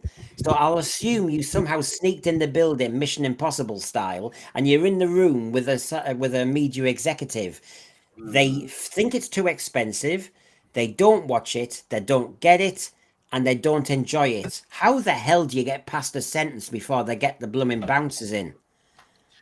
The only thing I could think of is you have to describe the program in terms that are more conventional.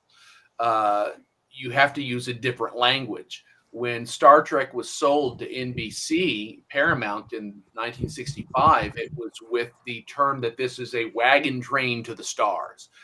Westerns were big. He used wagon train as a selling point because it was something the studio would be receptive to. You have to couch it in language that they're comfortable with. I've got some great people here. I love the names. I can never. You're testing me to get my glasses on. I don't want to. Dalek Dibando, I think. Dibando? I think Yep. it's Dalek Dibando. Yeah, good to see you. It's hard to even consider the last two seasons anything other than made by an out of control child stomping on its toys. Dalek, you know what to call him. The toy maker. RTD was the toy maker. He had all his toys out. Yeah, I think I'm depressing people, but I'm sorry. I had to listen to this as well. I had to learn the hard way. It's going to have a new moniker, the Toy Destroyer. Yeah. Yeah. So trying to get into the brands. So this is it. Trying to get into the BBC executive mind. They're going, I don't even know what this show is. Can you imagine the blather? You can see why they can't stand Doctor Who fans, because we actually talk in sentences about the thing they don't understand. So we're going, when you do that, Davros, he's in a chair, and they're going, oh my God, it's just like, what are they talking about? They don't know who Davros is. They don't know who Davros is. That's why RTD can get away with murder. Oh, Davros is this now, and I'm absolutely happy with how, they're just going, oh, he's a super fan, so he knows what he's talking about. We're all going, he's jumped the shark. What the hell's he doing? That's a failure on their behalf again, isn't it? I would certainly expect that there's probably, if you look at Netflix now, if they were to take on an IP, they might not know the ins and outs of it, but I'm pretty sure that they've done their homework on the project beforehand. Now if these people at the BBC are just not doing that, not doing proper oversight, then I'm sorry, they shouldn't be even making decisions about this stuff. It's quite extraordinary, and again, it just adds to the evidence of why the BBC needs to be defunded. Because maybe if you've got to fight for a subscription, you've got to push to get advertising revenue, just like the other streamers out there. Then you've got to really be on top of your game, and you've got to be over everything. There seems to be an element of complacency at the BBC where they're just coasting it. Yeah. Yes, that's exactly it. Although it's broken down in America the last few years, previously because it was commercial television, you were compelled to do the best job you possibly could. So there tended to be more oversight, and the consequence was we got a lot of good quality content coming out. But when the money comes in through tax revenue, the license fee is a tax. It's coming in through tax revenue and there's no accountability. You can be complacent because the money's always going to be there regardless. Now Yeah. we've got our friend who's obviously joining in on the pitch, but Cliff, I don't know how many media executives and insiders you meet on a regular basis, but I don't know why you did. You know, I can't give the third degree. It's not the Spanish Inquisition. So I'd ask. I mean, oh look, if any conversation in your life, once you're building a friendship, if you keep saying, where's your evidence, where's your evidence, I think there's a problem, isn't there? Because you're building goodwill and you're building trust. Put it the other way, Cliff. Why should he reach out to a tiny, tiny, tiny channel? Why? Yeah. He said he'd seen many shows. I'm nothing special. He just had noticed and recognized a lot of passion and a lot of humor, and he liked the vibe. But on top of that, he said you were on the goal line. You just hadn't scored the goal. He said a lot of what you'd worked out, you were so close. And he said, I want to help you out and fill in the blanks. So Cliff, why has he reached out to me? You know, I go the other way. I can't say to him, show me evidence, show me the receipts, because number one, it would just show ill will and a lack of trust. I agree. I'm no mug. Take it, Cliff. I'm no mug. Right. And I'm scared of the source, to be honest with you, because he already wields immense power over SenseSphere, and he actually decides whether me or Christian get on the channel or not. Now it's quite a terrifying prospect. It really is. He does. He does. I mean, he asked who was on the panel tonight, and is it true? And yeah. And he'll be sacking me for Joe not being on, but yeah. I'll have to get Joe signal to prove it. Put it this way. Put it this way, everybody. Those Who-pets are practice. That's all I will say. Yeah, the Who-pets are the most popular thing for the insiders, so they're safe. Except right, okay. I think the media insider's gone to the loo. So hold on a minute.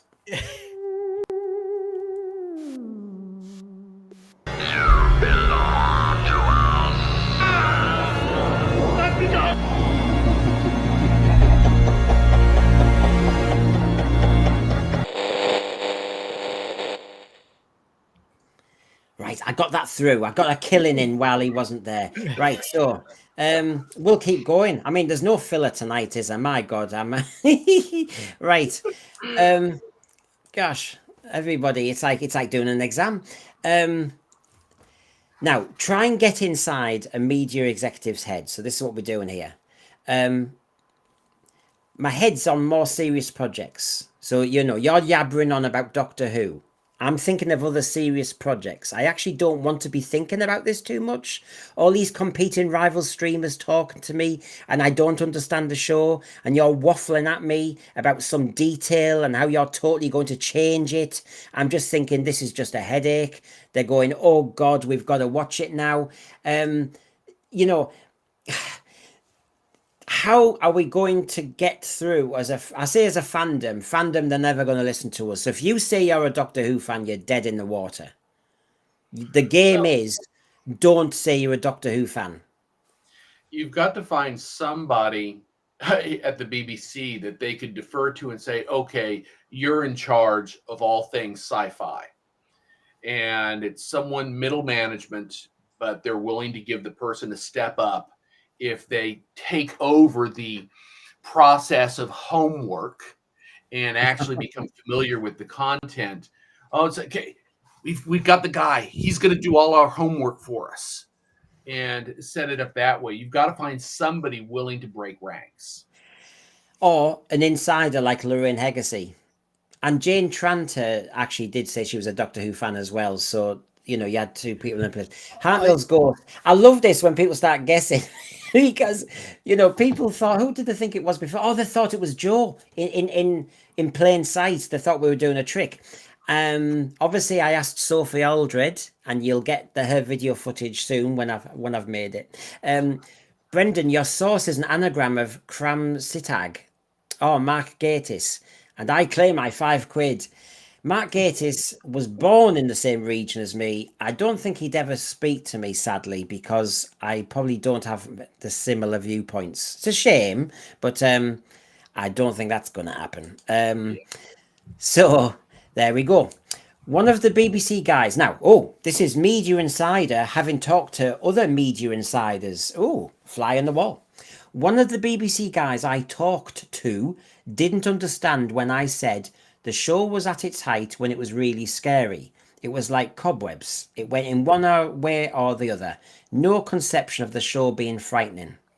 So this education just started getting tasty. So can everybody in the thread realize this? They don't watch it, and the only bits they think they know are from New Who.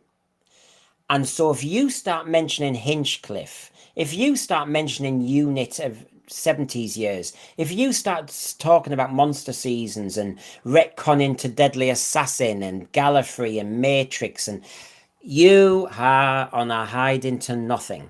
And I've always said I wanted darker Who. Me, Christian, and Cliff are talking about this. Look at this, Christian. The show was at its height when it was really scary. The BBC executive goes, what? Was it scary? They didn't know. They didn't know. No familiarity with it. They're assuming incorrectly that the New Who was basically the same as Classic Who. They didn't realize there was a distinction. They have to be educated long enough to understand, there's actually an element of terror attached to this. This might actually scare an 8-year-old kid who will hide behind the settee because they're not sure what's going to come out and grab them. That's really riveting stuff. And one of the ironies is, if you look at what seems to grab a lot of people in terms of tension in the cinema or on television, it's not just purely cerebral stuff. It's the thrills and the scares. You want thrills and chills to grab people in. And yet, current suits at the BBC have no idea what Classic Who was about. None. So, and just as John warms up, Wayne Parsons is starting to really think in the same way now, which is right. How the hell do we talk to these people?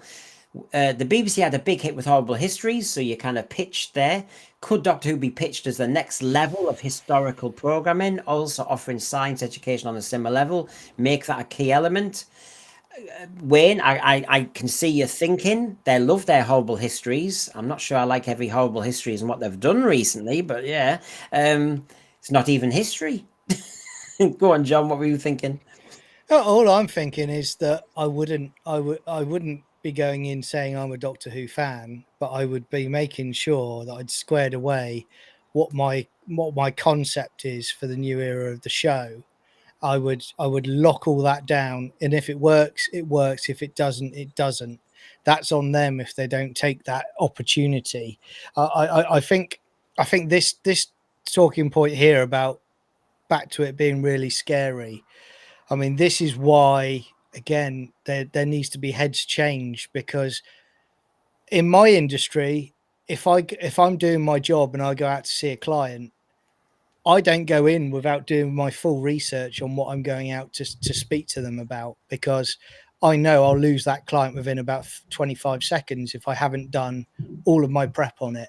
So for me, it's just a dereliction of duty, these people that are still in these positions, because it's not just Doctor Who. What else have they potentially walked away from over the last decade or so? There could have been some real gems there. Tall, I mean, I love seeing all these new people. To me, folks, press that like button. I've put it up because it's a nice reminder. Garbage is trying hard. I will say this, because this was a gift to me from a media insider. Let's be honest. How many streams at the moment on Doctor Who would give you this amount of inside stuff, authentic inside stuff?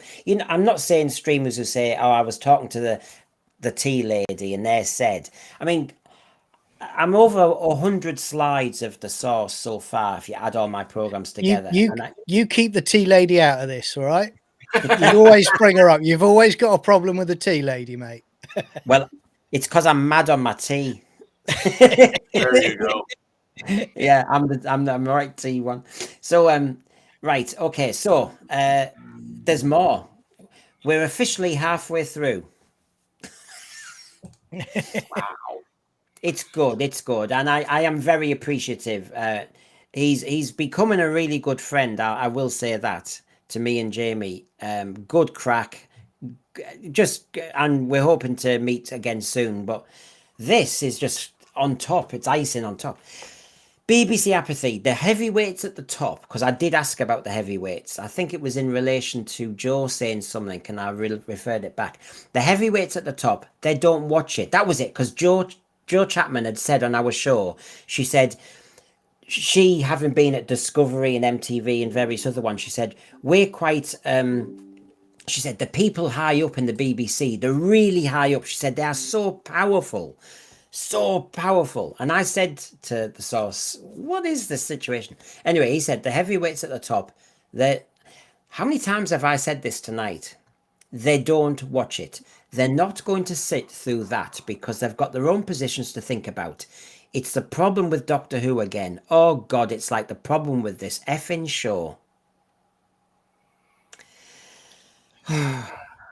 You see, it's not just they don't like sci-fi, and it's not just that they don't like the fans being a bit nerdy. That effing show, it's effing horrendous. It's noise. How do you get into the room? But again, this is also, you know, going back to that clip of Eccleston at the beginning where he says about all of those people, those execs were poo-pooing Doctor Who in season 1 in 2005, and then all of a sudden, as soon as it was a success, they were like, oh yeah, I worked on that, it's great, it's absolutely brilliant. These are the same types of people, you know, that will take the glory, but they won't be involved in any of the graft for it. And it doesn't surprise me, because this, I take it where you're talking about these high ups, these are the old, what they used to call the fifth floorers at the BBC. Yeah, or even the sixth floor. I mean, yeah. It was Paper it gold. was, wasn't it? French and Saunders took the mick out with it. They did the series, didn't they, going up there? And actually, Kenny Everett did as well, and all the rest of it. But yeah, I don't know. I don't know what hurts me the most when I see this effing show. You just realise if somebody says something's effing this, effing that, you are so many years of education from even being able to be listened to. Well, that's it. They consider the show a detriment to their professional careers, and they don't want people petitioning for something that they feel is a professionally dangerous landmine for them to trot on. They don't want to have anything to do with it. And the irony is, if someone would make the commitment to creating a quality product, oh my God, the incredible glory that would be bestowed upon them, because they've actually brought back to life a very marketable, profitable IP that does still have global potential if it's done properly. It boggles the mind, but no one's willing to gamble. I'm sorry about this, John. I know it's covering your face. I'll keep it. It's all right, mate. I won't take it personally. It's all right. People can see the cap. I know it reminds me of that. In Australia, they had a puppet. Please, Australians, tell me on Hey It's Saturday. It was a bit like Swap Shop, but at tea time. And there's a puppet with a big baseball cap who's really cheeky and comes on. That's your next inspiration. Yeah. That's the next puppet. Farsight. This is the point, isn't it? It's iconic moments that stick in the mind. Cybermen stalking sewers, people falling victim to them, a hitchhiker convinced he's been followed down a lonely country lane before being devoured. What you're saying, Farsight, is classic Who. And of course, the problem is a part of the re-education for me from the Media Insider was this, that if you do have media executives now who have a glimmer of interest in Doctor Who, it'll be, oh, it was good when David Tennant was a doctor. They'll know that bit. So that is the default. So as I said, it's a cancer. The default is go back to an earlier version of New Who. They will never jump back to classic Who. So everything you've just said there, Farsight, they will go, what? What? Don't you just want more running around for 45 minutes, being a fancy pants and snogging some woman? Don't you want that? Yeah. Precisely. It's madness. It really is. That's the depression. Yep. So here's another sizable one. You see, look at this. I mean, I could do a stream on 3 sentences from Mark Gatiss, or I could just do 20,000 slides from my source. Right. They don't want to sit through 50 minutes of Doctor Who. That's the big problem. So what happened when Disney was saying, listen, emergency? The BBC were just saying, but Russell knows he's a super fan. They don't watch it because they don't understand it. If they watch it, they don't know whether it's good or bad because they don't know that Doctor Who is supposed to be a really scary family show. You know, Davros. You know, sorry, I remember when he said this. It's like, you know, Davros. You know all the scares and that he's supposed to frighten the kids so much that they can't sleep. They've forgotten that. So it's not even in the kind of media consciousness of executives. Davros, thrills, cliffhangers. Nah. And of course, look at that. But Russell knows. Russell, darling, he's a super fan. Disney is trying to contact the BBC with ideas and feedback, and they can't get through to Russell Davies. That's what I was told. And then they're told, it's all right, but Russell knows what he's doing. He's a super fan. I mean, again, it's dereliction of duty, isn't it? I mean, I always laugh at these productions. Like, you know, you want to know where a lot of the budget goes. It goes on these flipping executive producers who sit around and, by the sound of it, clearly do sweet FA. You know, it's this nonsense that's causing the problem. It's like Disney, one of the wokest companies on the planet, is even telling you to course correct, and you still wouldn't listen to it. I mean, again, this is what I was saying earlier, how they can get passes to go and do new productions, because you'd sit down in an interview and go, okay, what was your last production you were involved in? Well, I was involved in the last, you know, two seasons of Doctor Who and the specials. Get out the door. Go on. Go and beg Bergerac for a job. Go on, off you go, off you pop. It's terrible. Well, John, look at this. I was comparing you to Dickie Nee. Well, you've called me a lot worse, mate. Yeah. Isn't that shooty now, Dickie Nee? You've got a Dickie Nee. Yeah. I've got a Dickie Nee. I need a day off work. Sorry. He's a ballet dancer, don't you know? Come on, let's show some respect for the poor chap. He had a very, very traumatic production. There you go. There's Dickie Nee. I'll hide your face. Go on then. There he is, Dickie Nee in action. I hope. Are you playing with me, Zach Whitten? Are you? I can't remember his name at all. I did watch Hey Hey It's Saturday a lot, but I can't remember his name. He just came on and off. I remember Pluck a Duck. It's live on Saturday night in Australia. Pluck a Duck. All right. There you go. So, isn't it great when RTD's our super fan are here to save us? Yeah. So, right, we're rounding up on this section now. BBC executives have no interest in Doctor Who. They don't watch it. That is how many times I should have had Shonky Chats for that, because that would have got loads of money.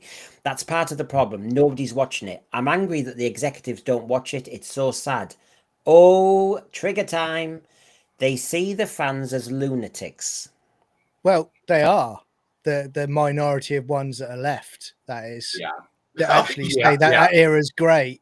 You know, the rest of us, I mean, you could say lunatics all you want, but, you know, where's the business acumen to say, hang on a minute, these people buy a lot of merchandise, or they were buying a lot of merchandise before we tanked the brand. You know, now, as opposed to when it was previously, the only things they're buying now pretty much are the collections Blu-ray sets, you know, whereas they used to buy radio-controlled Daleks, the works. Now, what are you selling at other people? You're selling shooty T-shirts that are reduced to 99 pence, and you're selling key rings and pins that have got, you know, the bogeyman on it.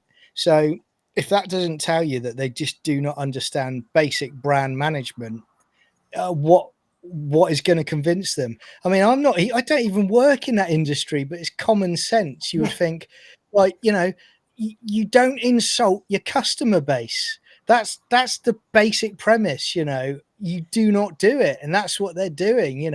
Keep them happy, say what you want behind the scenes, but what they did the last few years, they allowed that to come outside of behind the scenes and insult fans, and that's just brand suicide as far as I'm concerned. Well, this is my version of brand. Before I come to Christian, this is my version of brand suicide. Hello.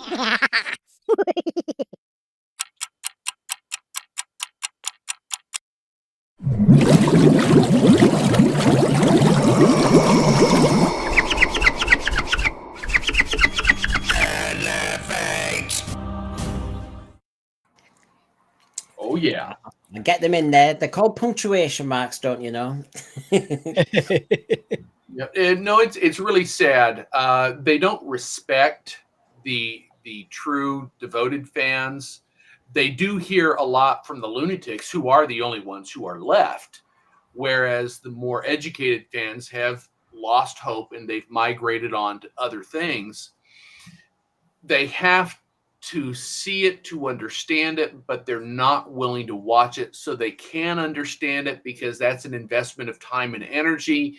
And you have the peer pressure of everyone else on the 5th and 6th floor. Oh my gosh, if we do look at it and we discover that there's something qualitatively good here, we're going to be ridiculed by everyone else and our careers will be stonewalled. We can't allow that. So it's actually a form of deliberate denial. They keep themselves in ignorance out of fear. Yeah. 100%. Garrett Williams, the bestsellers are the Blu-rays of the old series now, surely. And it was only about a week or so back, me and John on a Monday night at about 6 did a deep dive on season 13, which I know every sensible Doctor Who fan is looking forward to. Because we just enjoyed that, this Monday at, I think, 6 o'clock, me and John, not because there's any release, it's already been out, but we're going to do this, folks. We're going to do a season 12 deep dive. So join us on Monday if you want to be cheered up and just enjoy the nostalgia and the passion and the cliffhangers and the dynamics of that TARDIS crew. Yeah. Monday night. Everyone in the chat, get your Harry Sullivan is an imbecile quotes ready for the show. Yeah, you see, that's it. And it chings me up. So season 13 a couple of weeks ago, season 12 next. Come on, we're treating you, because it's just that's a panacea. It's like sorts everything out. So we're lunatics, are we? That's it. Do you know what? That reminds me, doesn't it? Go and touch grass. We'll mention that tonight, by the way, on the shooty section, because there's a lot said about this, about what should have happened to him. But Jodie Whittaker, white male gaze, go and touch grass, clear off, says Jinx Monsoon. You know this attitude they have with us who are not in any power, the voiceless ones. Their attitude stinks. And I'll add to that BBC executives who see fans as lunatics. What's lunatic about believing in quite an intellectual brand of science fiction? What's wrong with having a loyalty to a brand? What's wrong with that? What's wrong with being a TV viewer, TV executive? What is wrong with that? And it's a bit like Ratner with his jewellery when he said it was all crap. What is it? Now, is it the Oxbridge thing? Is it this privileged position? What is it about people high up in anything who have this disdain and dislike, this loathing for us pond dwellers lower down the bloody hierarchy? It's bloody disgusting. And we pay their wages. Yeah. And, that's why it needs to be defunded, so that they've got to, like everybody else, they've got to go and beg for work. They've got to try and get a commission. Well, you know what it kind of is, John? They see accountability as an inconvenience. They see the lunatics who are actually forcing them to address something that they don't want to address because they want to stay in denial. It's an inconvenience to me. Just go away and stop making noise. Yeah. Yeah. Let me continue to draw a check for doing nothing. Yeah, exactly. So the onslaught continues. We all want, I think I'm right in saying that most of us would like darker Doctor Who, scary Doctor Who, yeah? Classic Doctor Who. I'm going to be honest. I don't think the BBC have got the political stomach with the pressure they've got from the government on the licence fee to put scary aliens jumping out at children on Saturday night at 6 or 7 o'clock. I think, unfortunately, that train has long gone. And I don't know. I think if it came back, it would have to be on much later, like it was during the Capaldi years. Well, I would say if it's long gone, don't do it. You know, if you cannot go back to what is Doctor Who, scares, kids hiding behind the sofa, then you shouldn't do it. You should make something else, because that is bread and butter Doctor Who for anybody that has watched it for a considerable amount of time. Even in New Who era, when 2005 there were scares. That's the whole point of it. Like I don't know. I think that's such a. If that's the BBC's thinking, then again it goes back to what Christian was saying a few minutes ago about the fact that they just want to hide from making a decision. Essentially, that's their get out of jail. They don't want to be on the. They want to sit on the fence, you know, and go, right. Okay, we can't do that because we'll get political pressure that it's too scary. No, what you do is you make it, and you see what happens from there. And then, you know, once it's made, if there's pushback, then you address it, and you can subtly tweak it, you know, so that everybody's happy.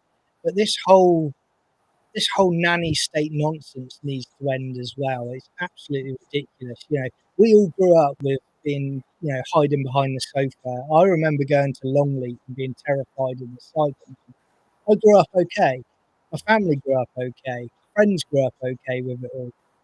Having a scare is a good adrenaline boost for a kid, and Yeah. and they'll talk about it with their friends in the playground the next day, and they'll go, "Look how tough and brave I am." You know, I watched Doctor Who. It's that stuff. That's what they don't seem to understand. Mary Whitehouse, obviously, yeah, she pushed back on it when, yeah, you could argue that it had gone too far at certain points, but I'd rather try it. I'd rather try it than not at all, you know? Well, a lot of people are agreeing with what you're saying, John. I'll just bring them in. Robert Payne, I agree with John. If we can't have scary Daleks and Cybermen or any other foe, what is the point? Rob Fellows, there were plenty of creepy monsters and scary concepts in the Sarah Jane adventures. And there's just two for that. I mean, Christian, I think it is fundamental to English literature, to drama, to stage productions. Surely jeopardy, tension, and especially kids, they get a thrill about it being on the edge, about being risky, about staying up a that bit longer. There's the thrill of it. It's the thrill of it. I'm reminded of what John was saying when he talked about the adrenaline rush, and I was thinking about going to the fairgrounds and riding up and down on a roller coaster. Those are thrill rides. There's that brief moment of terror as you go into free fall and everyone is lifting their arms up. They're all screaming. They come off the ride and they're talking about it with everyone else. What a great ride that was. I was terrified. Yeah. This is the same psychology involved. You need to be able to tap into that because young people are hungry for that kind of stimulation. Yeah. Yeah. But If kids aren't watching, I remember me and John were doing so much about the statistics of ratings, and the demographics are not the youngsters watching Doctor Who. It was a lot older who were the main ones. The younger ones weren't. In fact, they were watching stuff like The Apprentice more than Doctor Who. I mean, go fathom an 8-year-old, surely. But you see, maybe The Apprentice is scarier, and I'm not being sarcastic, because to see people being sacked every week and lose their jobs, so to, you know, in that way, there's a thrill there. It's like a cliffhanger. In Doctor Who, we're all friends at the end and we press the reset button, and then there's always a tryst at the end. Why would you watch it? That was embarrassing. I'd suppress that. Thank you very much. Because that's going to cost me a fortune in therapy now, mate. Thank you very much for that. I destroyed everything. My slug report obviously uses a lot from Devil's Cord, because obviously that's the Well, I Emmy think nomination. you're being too harsh, mate, because to be honest with you, if you watch that performance there, it's an incredible performance by Ncuti, especially when he's soldiering on with really bad knees during that performance. You've got to feel for the poor guy. His dicky knees. I'm not going to get my head now. Shooting dicky knees. There we go. Yeah. And as Garbage was saying, Doctor Who is now a family show aimed at small minority flag waving group. Garbage, there's a slide coming up that addresses that spot on. It's just I can't remember which one, but there is one coming up. So we'll keep going. I think everybody's getting a lot out of tonight. There's an awful lot of ammunition here. So just to wrap up this section, Rose Kirby, hello. Here's the concept. Why doesn't the BBC produce programmes that people will pay for and not with a TV licence? Well, I think we're actually coming round to this. Some say defund the BBC now. I'm warming to the idea because I think there needs to be a competitive streak within the BBC. They can't be indulged to do their hobby horses. That would respond to what Garbage was saying, because you're able to just do what you want and to be virtuous instead of actually entertain. Do you know what it reminds me of, mate? It reminds me of, I don't know if you ever saw any of the videos coming out of what I call, you know, the old Twitter headquarters in San Francisco, or, you know, the people that worked at those corporate, you know, IP and tech companies, you know, and they'd be in their offices and they had like a basketball hoop and everything that they could play at. You know, they went in 2 hours a day, you know, and then they needed a latte and a lie down because they'd had to type a couple of things. I picture that with the BBC now. You know, that's the kind of mentality I think that they've probably got there. Yep. Obviously, I will just remind people that this is a version of entertainment. A lot of work has gone into this, and so please do like and subscribe, please. Or if you have already subscribed, just tell one mate, do you know about the Sensphere? And recommend this program tonight, say, because they'd learn so much about what's going on. So please like and subscribe. And remember, you can contact us at sensphere@gmail.com. Come along as a panelist, give us ideas too. I know I'm starting to build up a long list of people who need to come on, so I'm aware of that now. It's starting to build up. At Sensphere, and the Sensphere Doctor Who Fan Debate Facebook page is there for your delight. So we'll struggle on. BBC breaking its own rules now. Garbage. It wasn't as far as I thought. Here we go.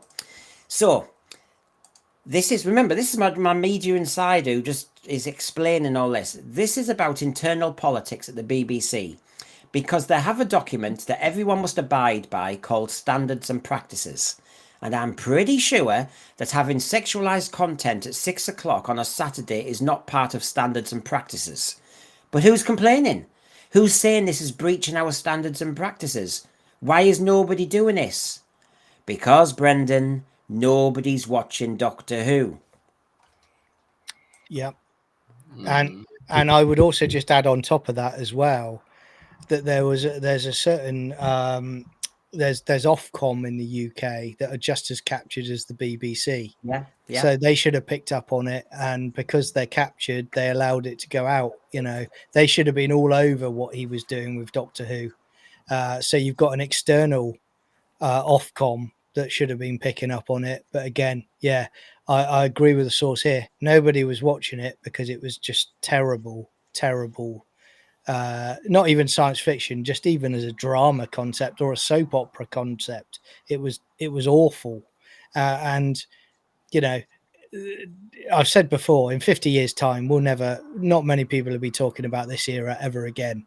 You know. No. Well, that's one of the ironies about people not watching it, or when you get so few people watching it, but all the reviews come back positive, people don't seem to understand that the people who actually have critical thinking skills, that actually have taste, have wandered away. The ones that need to be paying attention at the BBC aren't paying attention at all. So there's no oversight. And so you can have some outrageous content going out over the airwaves, and only a handful of genuine lunatics are paying attention to it and giving it praise, which then gives false feedback to the BBC, thinking everything's all right. Now, I honestly don't know the answer to this, but Garrett Williams, I appreciate your support. And I know I did this earlier. Ask a question anytime you want, mate. Was Will Sharp the original choice for Dr. 15? Now, I was given a different name, which I will not say on air, because obviously that's not fair to my friends who've told me. But we all heard different ones. But I won't say yes or no, because it's not a game we can play, really. It's not fair. But it's not that name. What do you reckon, lads, from what you've heard? Not. No. I know. It was me. It was me. But you know, I refused to wear the hot pants, so the deal broke down. So you know, the rest is history, folks. John, you don't know what's coming tonight and all this, you know. The insider's got a lot to say about it. Oh, has he leaked it? Has he leaked it about my casting, is he? Oh, right, okay. Well, I thought initially it was supposed to be, you were supposed to be cast. I thought, you know, Rachel was going to be the companion. Mate, Christian, look, you haven't seen, if you ever get to see my version of me dressed up as Jinx Monsoon, it's a magical thing. It really is. Well, I'll cool down all this now. Of course, I've got to thank Geraint on behalf of the Hoopettes, so here we go.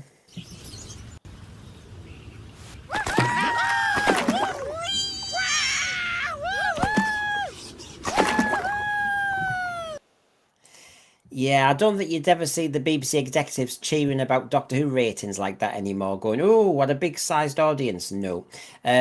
Tony Farrell's TARDIS, I think it's worse than you suggest. RTD got away with transitioning someone who was supposed to be only 15. Yes, this is when we hit that complex area. I mean, I hate getting into the area because they are human beings, everybody. And now, you know, as a teacher, yes, as a head of year, I had to deal with this. I've fallen into my own trap, so I'll shut my face and do it, yes. Did you know I'm Brendan Noble, former teacher? Yes, we know who you are. Hello. Doctor, mind cloning you. Typical sense fear. I fell into my own landmine trigger there. You know, I'm like Harry. No, Harry's an imbecile. Right, okay. Right. So, yeah, Garbage, you see, I was teeing up for you, but oh, God, they're so virtuous about their rules and regulations about how we cover Palestine, how we cover Israel, how we cover Glastonbury, they're so, oh, yes, the BBC, very impartial. Meanwhile, things are being shown on their family show early evening that media insiders know is breaching their standards and practices, but they're getting away with it because nobody's watching. Precisely. So, does it... Right, here's the question, lads. Is it in RTD's and the BBC's interest, since they get licence money and don't have to compete, to have very low ratings, but a virtue? Well, I would say it's not in their long-term benefit because of how many people are cancelling their TV licenses. But they don't see it that way, do they? I do think, with regards to the whole ideology thing, which they have been pushing aggressively for the last few years, following the US, there are changes happening. Only a couple of days ago, you had Paramount confirming that they are shutting down all of their DEI policies. They're getting rid of departments. They are wiping it all out. So the BBC should really take note, because, you know, the diversity that they push, all it does is divide. Whereas if they went back to 20 years ago and just made good drama and good shows, it wouldn't divide people. It would probably bring a lot more people together talking about good stuff. But you see, Christian, this is what's getting me. Remember the old days when Doctor Who was watched by, well, it actually was watched by a lot, but it was never discussed as an important program, and so we were under the radar. Now it's being culturally captured, but nobody's watching it. So we're in that mess now, which is, because it's culturally important, they will put all their platforming on it. And because it's underneath the radar, because nobody's watching it, win-win. They get away with even breaking their own standards and practices about impartiality. So, wow, they can get away with it. It's absolutely true. And they did get away with it. They got away with it ultimately starting with the end of the Capaldi run, and they just doubled, tripled, quadrupled down because there were never any consequences going forward. And it's demoralizing, because if they think they can continue to get away with it, they'll continue to try and get away with it as long as somebody else is paying the bill. And unfortunately, we're the ones that are trying to pick up the pieces. Well, talking about money, the BBC, I mean, remember, these are the words from a media insider, so I'm just relaying them. What they've heard. Why have we got Doctor Who, says a BBC person. Can't we just sell it? Can't we just get rid of it? They're all saying that, right? So can't you just buy it? Someone please take it away. It's a minefield. So their mentality, they know they don't want to get rid of the back catalogue, and they probably won't sell it. But the mindset is, ugh. Well, Go on, John. It's time, and excuse me for saying it, but it's time to shit or get off the pot for the BBC, isn't it? It's either you take it seriously, you actually do put people in place who will actually do the research on the show and be proper stewards of it, or you go, okay, no, it's time to pass it over to a third party or sell it. So you can't have both now. So John, I'll push back as the devil's advocate on this way then. The BBC, I'm sure, would say, hold on a minute, we have taken Doctor Who seriously. We got Russell T Davies back. Do you know what I mean? I don't think they did. My pushback on that, mate, would be, why wasn't there a proper shortlist drawn up of people, of candidates for the role? Not just a guy coming cap in hand to say, I want to do it, I want to bring it back. By the sounds of it, from what you were saying and kind of what the source was saying earlier on, they didn't ask him even to pitch about what his plans and his ideas were for the series. It was just, okay, yeah, you have it. We'll pass the football back to you. Whereas it should have been shortlist, everyone comes in, pitch meeting, right, tell us, right, what do you want to do with Doctor Who? And then you go through that process. I mean, it's terrible, isn't it?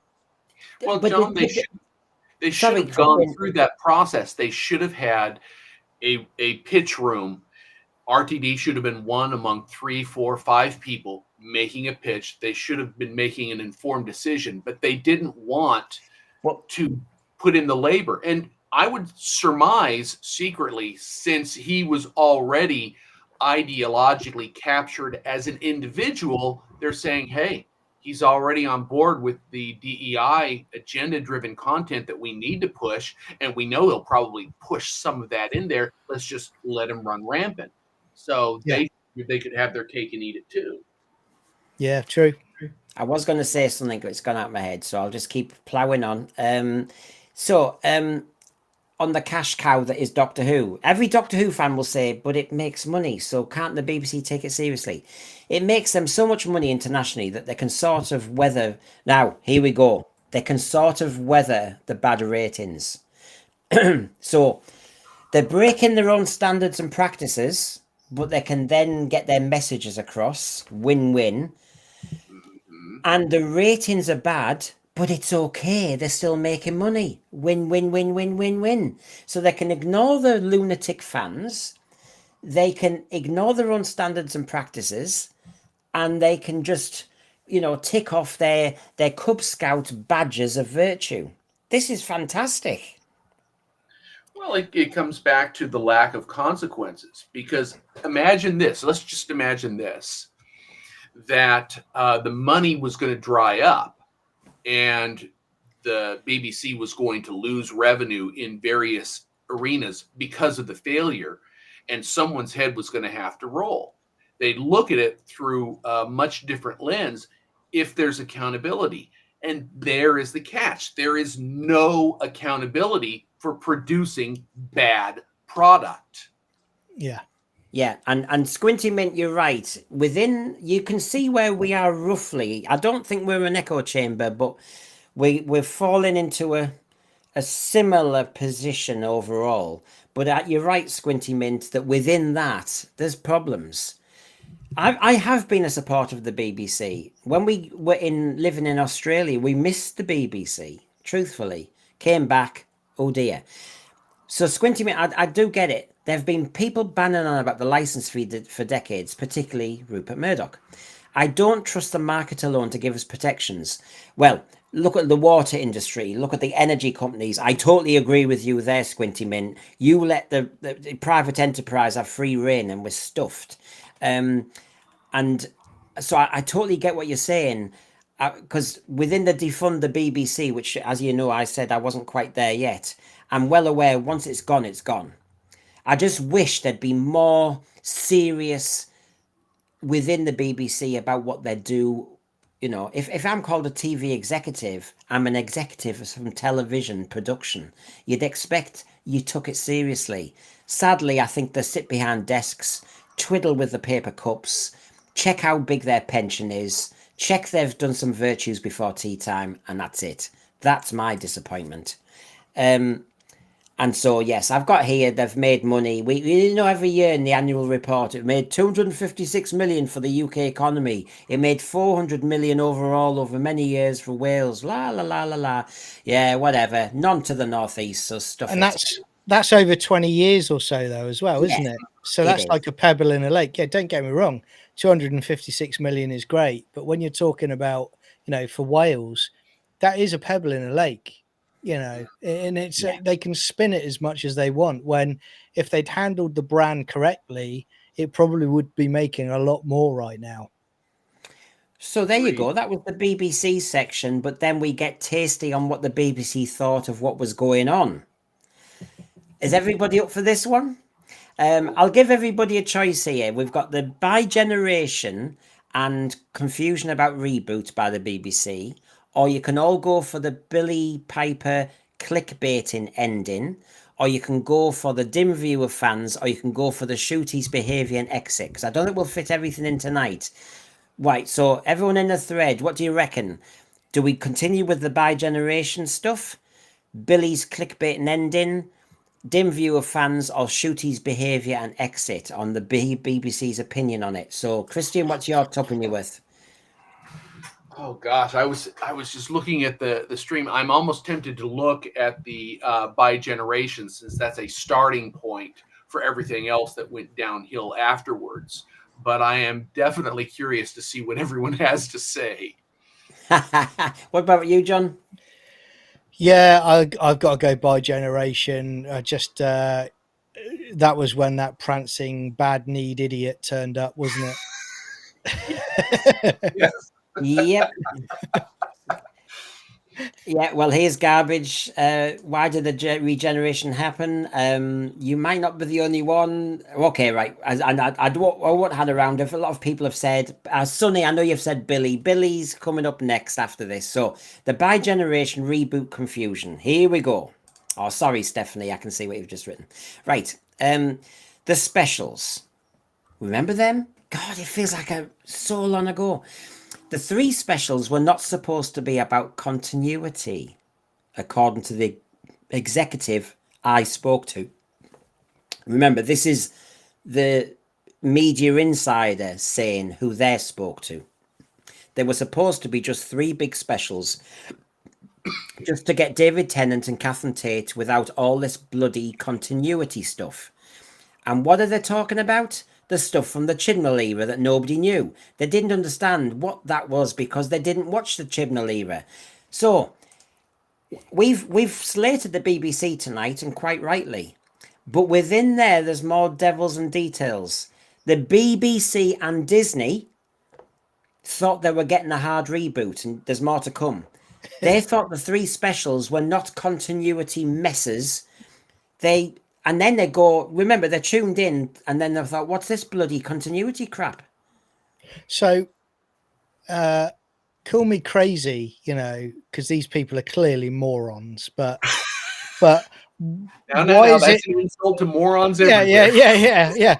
Why is it called a 60th anniversary special then? 60th. There's a clue there. You know, are you that simple? Do you need a hand to the toilet each day at the BBC as well? Because you clearly need a lot of assistance, for crying out loud. It boggles the mind. The moment they cast Tennant as the next Doctor following Whittaker, you realize that this was a continuation. It didn't matter how they spun it. And the moment they slapped a 60th anniversary special on the moniker, you've already labeled it as a continuity attached to 60 years of history. Yeah. So if they were smoking some stuff, it must have been really good, because I don't think their brains were all here. And remember, they're the ones who actually passed the money over. They did the deal, and Disney too. More fool them for not having any intervention. It wasn't supposed to have any continuity. It wasn't supposed to be that. It was just a celebration of the 60 years, and then we start from scratch. Hard reboot. I double-checked and triple-checked the definition of hard reboot with the Media Insider. It was meant to be a hard reboot. That's why, in a way, RTD was talking about season 1 for the 3rd time. I mean, how can any series have season 1 3 times? Just Doctor Who, of course. But the point was, this was a hard reboot. The 60th specials were like a kind of flag-waving ceremony, a lovely goodbye to the classic and new Who years. That was the plan. Meanwhile, RTD does his own blooming thing.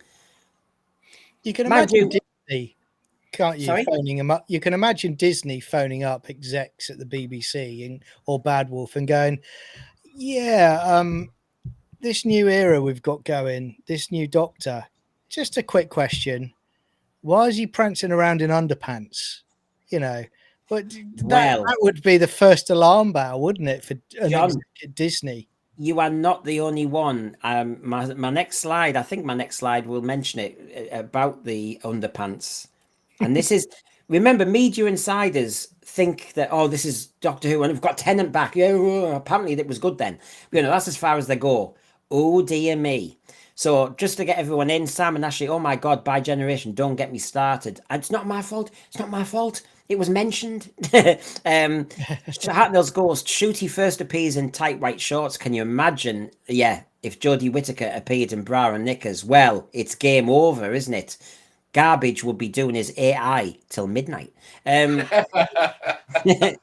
Zach Whitten. So basically, Disney gave them the money, and when they sat down to watch it, they went, what the F? Zach, yes. But 100 million to them isn't much. And they kind of went, this doesn't work. All our feedback is saying it's not working. We leave. What a shame, because we trusted RTD. End of. We'll stay civil. That's my understanding of it. So there we go. Now, notice this picture, because it's all mentioned in a moment, right? So, you know, the women holding on. Right, here we go. On the generation reboot, this is my source, having talked with executives. He said, this media executive talking to the Media Insider said, we were confused by the narrative. That's the language he used. I think that tells you everything you want. He said we were confused by the narrative, which means we didn't understand why there was a regeneration. Remember what we've just done. The 3 specials is supposed to just be a flag-waving ceremony to the past of Doctor Who. And then brand new start. Suddenly there's a regeneration. Not only that, there's a buy generation. Can you imagine the executives going, "What's this?" Yeah. That would have thrown a lot of people. They're probably looking at each other in the boardroom, going, which one of these is the doctor? Is there's two Well, doctors? They're going to be working together as a team. What is this? It did not work, and it didn't work on the face of it. yeah. So, right, I'm not letting the BBC or Disney away with it, because obviously, in a way, that they've been the worst type of manager you could have in any industry. No John's oversight. mentioned. John's mentioning, God, if I set deadlines for my department, if I set deadlines for heads of department or whatever, you check on them before the deadline, don't you? You check Yeah. how it's going. You want no surprises. The day has to go well, blah, blah, blah. And obviously, you're wanting things to work. So if somebody's struggling in the corner, you work it out. Every industry on the planet surely does that. It's nothing special. It's called management. Yes. But not the BBC executives or the Disney executives. They've just let RTG run in a different direction to what they wanted. Yeah. I mean, it is staggering how the amount of money that is being just shunted around, not just on Doctor Who, but other productions as well. And there is literally no oversight. Uh, I think this might have actually been a wake up call for Disney. I can't prove that, but they may well have, considering that they're being scrutinized quite a lot at the moment. They probably thought to themselves after all of this, yeah, we are coming out of this deal, but we're learning our lessons from what we've done here. We are no longer just sending off a blank check. We're going to have conditions attached to everything that we do going forward, more so than we ever have done before. And I think the money men in particular will be pushing that. And this is another indictment of why the BBC needs to be defunded, because it's not just Disney that, there's the alleged 100 million that Disney put in, but how much did the BBC put in? They probably put in a lot as well. So, you can't tell me there's money men at the BBC that are overly happy about what they did. Well, what's happened is we've had this amazing deal with Disney for the first time ever. We've got this massive deal, more budget than Doctor Who's ever had. You've got RTD back, which apparently is a good idea. And so what you've got is, at the end of that, thanks to all this great management, the series looks as though for the best, it needs to be rested. What an absolute balls up. As Tony Farrell's TARDIS says, what happened to executives reviewing the rushes? Well, that's kind of what I thought. But of course, if you really think about it, it's a canny wheeze what RTD's done. He's the showrunner, don't you know? The showrunner checks the rushes. And Disney didn't ask for creative influence, so they have no right to the rushes. They just get the early bits and bobs about what the data's telling them, but it's too bloody late then. I still think, mate, though, that there's a massive indictment on the BBC and Disney, because yes, RTD might have been the producer, or an executive producer, and basically be in charge of the rushes and the dailies, but and Jane Tranter and co as well. But if I was putting out that much money that Disney allegedly put out, I would be all over it. If it was me, I'd be saying, right, okay, I want to see, if not daily, I want to see weekly what's going on with this production, because that's our money at the end of the day. And they didn't do that, did they? No. So there you go, the famous iconic moment, but we're not finished. So if you take a look at that picture, of course, we all know what it looked like. And this is what media executives were saying to other media executives. Imagine that the BBC executives and the Disney executives, they're watching David Tennant pull his finger, and a naked Shooty Gatwa in bloody Calvin Klein steps out of the effing thing. I mean, they were just like, what's going on? Yes. Exactly. I mean, where do you start? It's too late. Everybody has kind of patted each other on the back and said, we've got RTD, we've got Disney money, win, win, win, win, win. When's our holidays? Then it's not the rushers. When they actually start to see it all cobbled together, they go, what the FNL's this? And it's too late. And what my media insider said was it was this ridiculous. Because Disney had not signed and sealed any creative influence at all, because their instinct would have been to say, right, you're going to have to reshoot all of this because we don't like it. They didn't like it, but they had no say on forcing a reshoot of it all. So it carries on, and we have RTD tank the series. That's right. Yep. That's Yep. right. It was the forerunner of everything that came after. Oh, it's so you know what? Us dinosaurs, us lunatics, us morons, us terrible Doctor Who fans who we're beyond the pale. When we were saying that bi-generation didn't work, what the hell was that? And then what was he wearing? And the disrespect to the new actor and blah blah. All the stuff we all said on every stream on the planet. And now Well, we hear the media executives thought that as well. yeah, I mean, again, the only reason we know that he did it is because he could put "by" in the show. That was part of it. That was the main element of why he did it. But I would also go so far as to say, if you take it all out of the DEI and the ideology that he put into it, it was a failed concept from the start anyway, because you've got Ncuti Gatwa, who, can't act his way out of a paper bag. And then he's up next to David Tennant, who can act. So you're introducing your new Doctor, who is miles below the quality of the one that is currently playing it.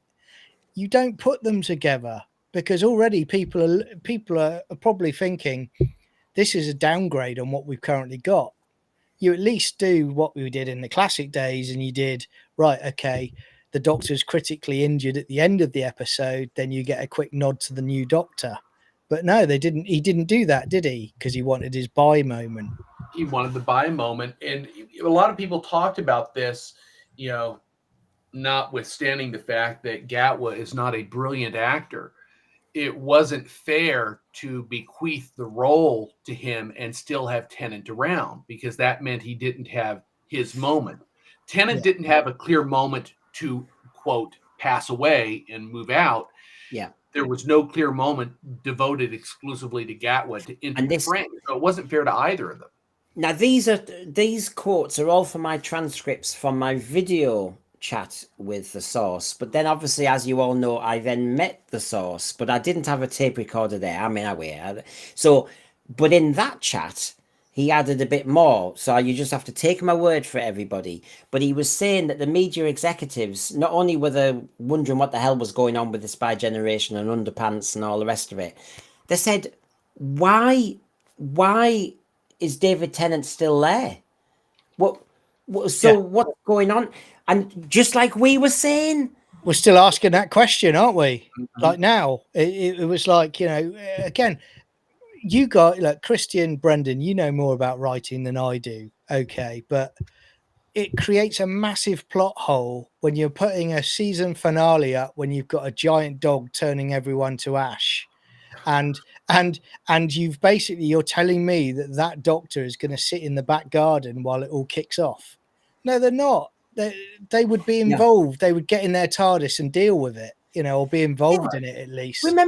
Remember the Children of Time nonsense, because in the end it is nonsense, really, isn't it? Oh, there's Sarah Jane Smith. Mr. Smith, help me out. Luke, you stay safe. And then where's Martha? And where's Rose? And we had all that, the Stolen Earth thing, yeah. And the Children of Time all get together and we all hug in the TARDIS. Yes, remember that? And as you're saying, what, the David Tennant 14th Doctor couldn't be asked. Yeah. He's just had cucumber sandwiches in the garden, or he's shooting moles with Wilf while everyone else dies around him. It's just, again, this goes back to what we've been saying in this and about what the source has been saying about didn't happen. No oversight whatsoever. And he's because he's RTD and you don't question his scripts. Well, clearly this script throughout all of that run, it needed work again and again and again to make it worthy of actually being put out.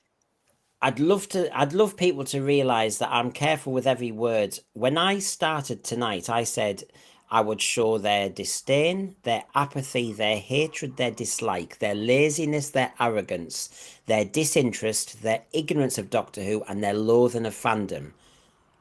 Are we there yet? Yeah. I think we are. So I'm and there's more. But so I'll throw a few more in, and then we will call it a day, everybody, because there's a point when obviously there's been some great chat. I've served up the BBC stuff, as in their attitudes, but I will do another stream on the other stuff. I think that's the fairest way around this, because we also need to make sure we do other stuff. So and when the executives were telling me about their confusion over the narrative, which obviously was referenced, they wouldn't have known who Davros was. They wouldn't have known what that is. So the alarm bells didn't start going. So they were wondering about the bi-generation because it's on the screen. You're going, this is a bit weird. In his undies. Oh, I didn't know that was a thing. The Davros thing is beyond them. So, of course, us all going mad about that Children in Need sketch, they're like, whatever. So when RTD said, we've had a discussion, we all think the same thing, Davros is now a problem. Nah, don't even try, RTD. They didn't know, they just trusted you, and you exploited it. Yeah. Absolutely true. These people don't have a history of Doctor Who in their brains. They don't have encyclopedic knowledge. He knew that. And he decided he was going to make changes that allowed him to grandstand and virtue signal. That's all it was about. And you know what? He did that and it failed. Everything he did to say, I'm going to bring in a new modern audience, that new modern audience doesn't exist because the previous one exists, the one that he's tried to eliminate. Now, we've got some great questions here, and I'm happy because I think cynicism and critical questioning is good. Cliff Maxwell, okay, because he's not convinced. He thinks I should be interrogating. I mean, Cliff, you go to a British pub, you do not interrogate the person you're sat with. But anyway, why at the BBC then completely throwing RTD under the bus? Well, why? I don't know what we've said tonight that says RTD should be thrown under the bus by the BBC. What we're saying is the BBC don't care about Doctor Who, and they're happy with the money from overseas sales. There's no sweat. So my understanding is RTD has been moved on. My understanding is, there's this legal mess for a couple of years while Bad Wolf still technically have the contract and Sony are working out what's happening because they're higher up the chain, and the BBC are sniffing out some other content possibly for the future, but there's no rush. And everybody looks after each other. Disney won't argue with the BBC publicly. They want to do future deals. So why would they dismiss RTD? They might want to do a future years and years. Come on, Cliff, you know how this works. They can quietly sack you by promoting you or moving you. You know how public service works. He's doing another show right now. We already see that on the books. If that show is successful and gets decent ratings, and he's already doing his promotional tour to rehabilitate his reputation, then after that, they'll give him another gig. Maybe they'll move him up one notch, but they won't throw him under the bus. Partly because if they threw him under the bus, it might be them admitting that they made a mistake in the first place. Now, I had the question there. I'll get it back up. I'm just trying to find it again. There it is. Where is it? I love it. I had it up and it goes flying. I'm trying to find it. You know which one it is. Bear with me, everyone, for a minute. There you go. Hartnell's Ghost. Now, we all know that scene that was... Right. But Hartnell's Ghost, you know this. Disney asked for the introduction of the Doctor earlier and to make him heroic earlier. It was too slow. So RTD, superfan, does that. But they weren't checking on the dialogue and the dialogue being problematic. So basically, RTD probably peed off that he's been told to change his masterpiece. So, they've actually got through to him there. And then Julie Gardner's gone, they've said do it earlier. It's maybe a good idea. Okay. I'll have a snowman falling on top of him in London, and then we'll have people in the back of a taxi, and then we'll have these little goblins, and then we'll have him do this really stupid scene about the engagement of a copper thing. I mean, honestly, what the hell was going on? I didn't know if he was grooming the bloody copper to get in the TARDIS. It was really weird. So basically, we all know by the way, I'm no expert on this. I mean, Queer as Folk taught me more than I knew. But basically, I didn't know anything about that statement. I now do. I'm not going to talk about it on this. But yeah, please make him heroic earlier. But while he did do that, he did a bit of that as well. Yep. Precisely. I don't know, there's something about him. There's an attitude, an edge to RTD, an anger that don't cross him, don't challenge him. Oh, and Disney, don't you dare challenge him. I'm a super fan. It's a bit worrying if he's got no oversight. Yeah. So yeah, Squinty Mint, the BBC stopped believing the show could be understandable because of fans, both critical and negative. They saw it as something special and not a drama show. It's so, I don't know, it depresses, but it's illuminating what was said. So Well, we talked about it earlier, mate, and you brought up about, what the source had said. But yeah, when you talk about oversight, that someone should have been saying to him, well, if they had have looked at what his scripts were and what he was planning to do, have gone, well, this isn't the kind of material that should be in a family show. Doctor Who's a family show.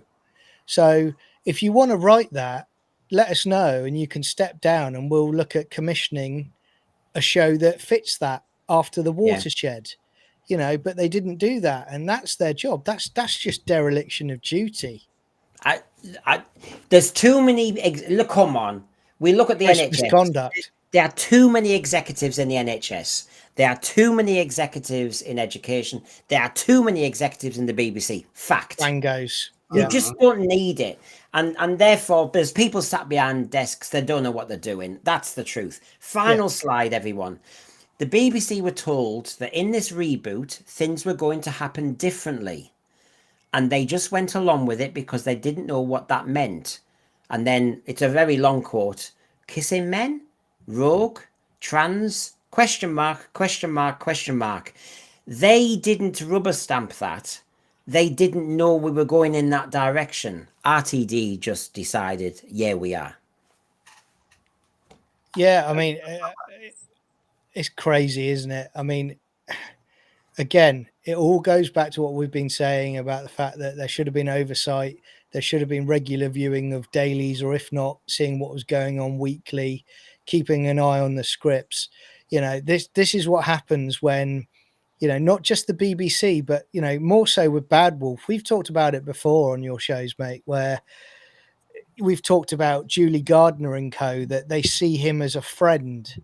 And you can't discipline and manage a friend in an employment position, because you're too close to them. And this is what has happened. And again, they all deserve to be scrutinized for a long, long time after this because of what they've done. It is absolutely, in my view, gross misconduct for what they've done. Well, it also strikes me that, unfortunately, what you've got is a situation where Disney's priority was on Bluey. So, in many respects, Doctor Who was an afterthought, and they probably didn't give it the level of attention in the first place that they should have insisted upon because it wasn't priority. In their defense, I'll say RTD was successful in 2005. Because he was successful then, they assumed he would be giving them more same level of success. Well, he's almost the granddaddy because there's a certain level of age of BBC executives now. This generation that don't know old Who at all. It's just an alien world. And New Who's their only thing. So RTD is almost like the granddaddy. That's like, well, he was good apparently, wasn't he? And I think I've heard something about Queer as Folk. Yeah, it's like you're tapping into the William Shakespeare of his day. Excuse me, I'm saying that out of irony, but you know what I mean. That's what they think. So just to kind of sum up the state of Doctor Who, this is how we started. We then had a patch like this. We then got a patch like this. And then we then got a patch like this. Oh, I mean, that's you know, this is just tell me. Yeah, I know. I'm trying to cheer people up before I go. So let's go back to the beginning of time when Sydney Newman. That's it. We're done. We are done after that. Well, this is nice. This is nice. Just remember, I'm your granddad. Yeah, Susan. Wait, what's going on here? Put your hand off that. What's it? Love all your work on Doctor Who, RTD. I've always got my hanky out. How many more seasons of Doctor Who have you written? You never know. I may have written as many as 5. Feels different this time. Oh, regenerating! You unearthly child. And I think it's like an education. I have to say, I really have appreciated the help and support and the friendship of the source. I really do, and it has been an education. But let's just remind ourselves where we started tonight, because I think it tells you an awful lot.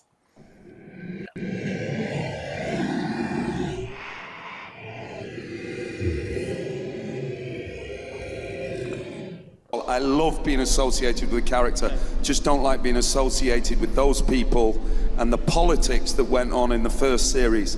The first series was a mess, and it wasn't to do with me or Billy. It was to do with the people who were supposed to make it, and it was a mess. Must you say such nauseating things? First series, nobody wants to know. The BBC were like, we're going to keep a big distance from this. And then as soon as it was a success, they were all up close going, I was responsible for that, but they were all like at a distance, like this is a folly, Eccleston's folly, Piper's folly, Russell T. Davies' folly.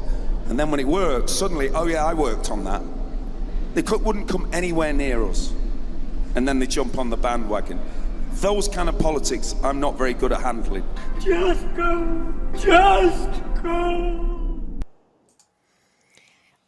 You know, you do wonder. Mind you, I have to say, that would irritate me. Wouldn't it irritate you? That the people who don't want to help Doctor Who, the stories that it was only going to be about 5 or 6 episodes of season 1, they were going to just try it out and see if it worked. And we all know how difficult it was. Chris Eccleston trying to keep the ship together. We know there's a story there, and that's for another day. But you can see the irritation, and it really would irritate me that there's people who weren't lifting a finger, were ridiculing it. All the stuff I've said tonight, slagging it off, laughing. And then when it's good, they're putting their arm around you. They want a photograph with the kid.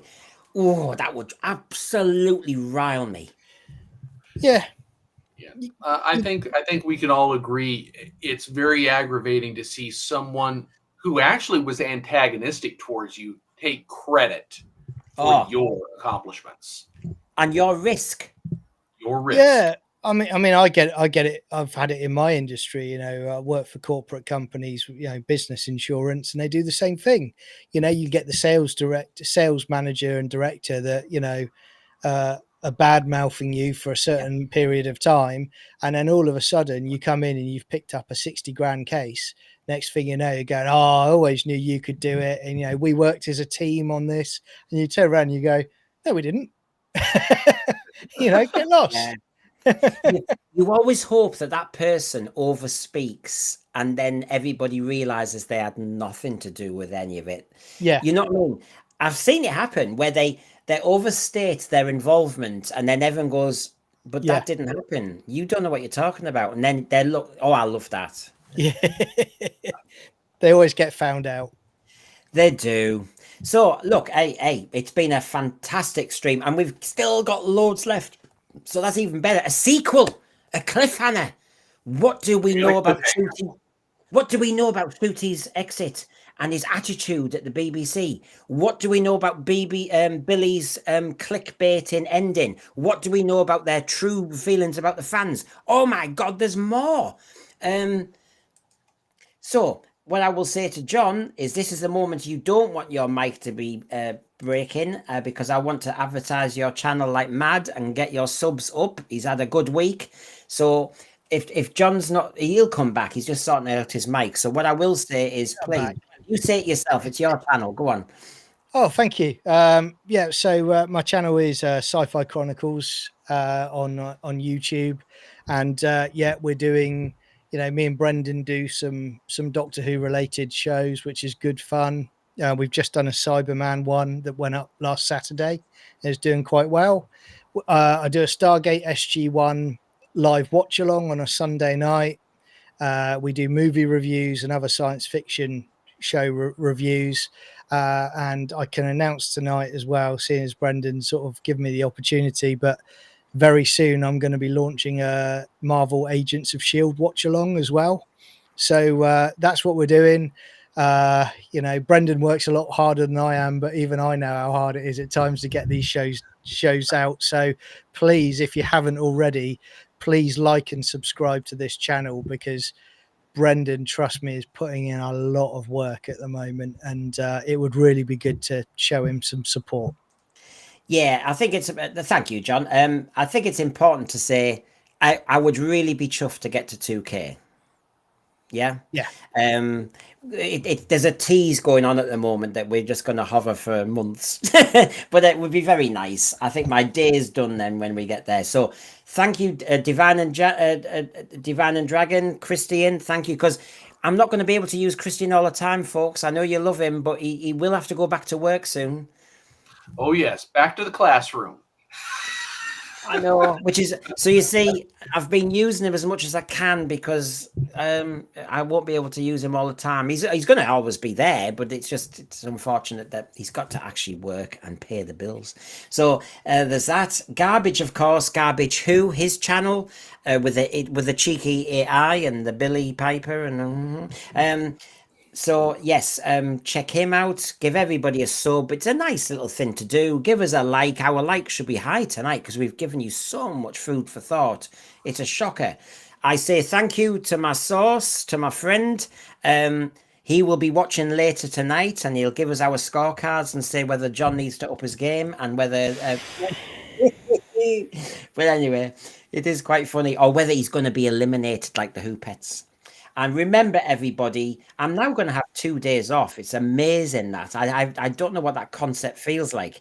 But on Monday, me and John are going to not care about work. We're going to just chill out with you all, I hope, talking about Robot, Ark in Space, Sontaran Experiment, Genesis, and, of course, Revenge of the Cybermen. I mean, come Wonderful. on. Deny yourself that. That's like Christmas coming early. Get your prep ready, everyone. I'm putting it on all weekend, so I'm going to enjoy every moment of it again. Oh, I know. Oh, I know. Everybody, have a good weekend. Thank you, you two. Joe, I hope you get better and we get you back on. All right. Wish Joe well, and good on you, Garbage. You've been working hard as well. Not just tonight, but you've been working hard. So thank you to everybody. It's a feel-good factor for once. Good night. Yeah. See ya.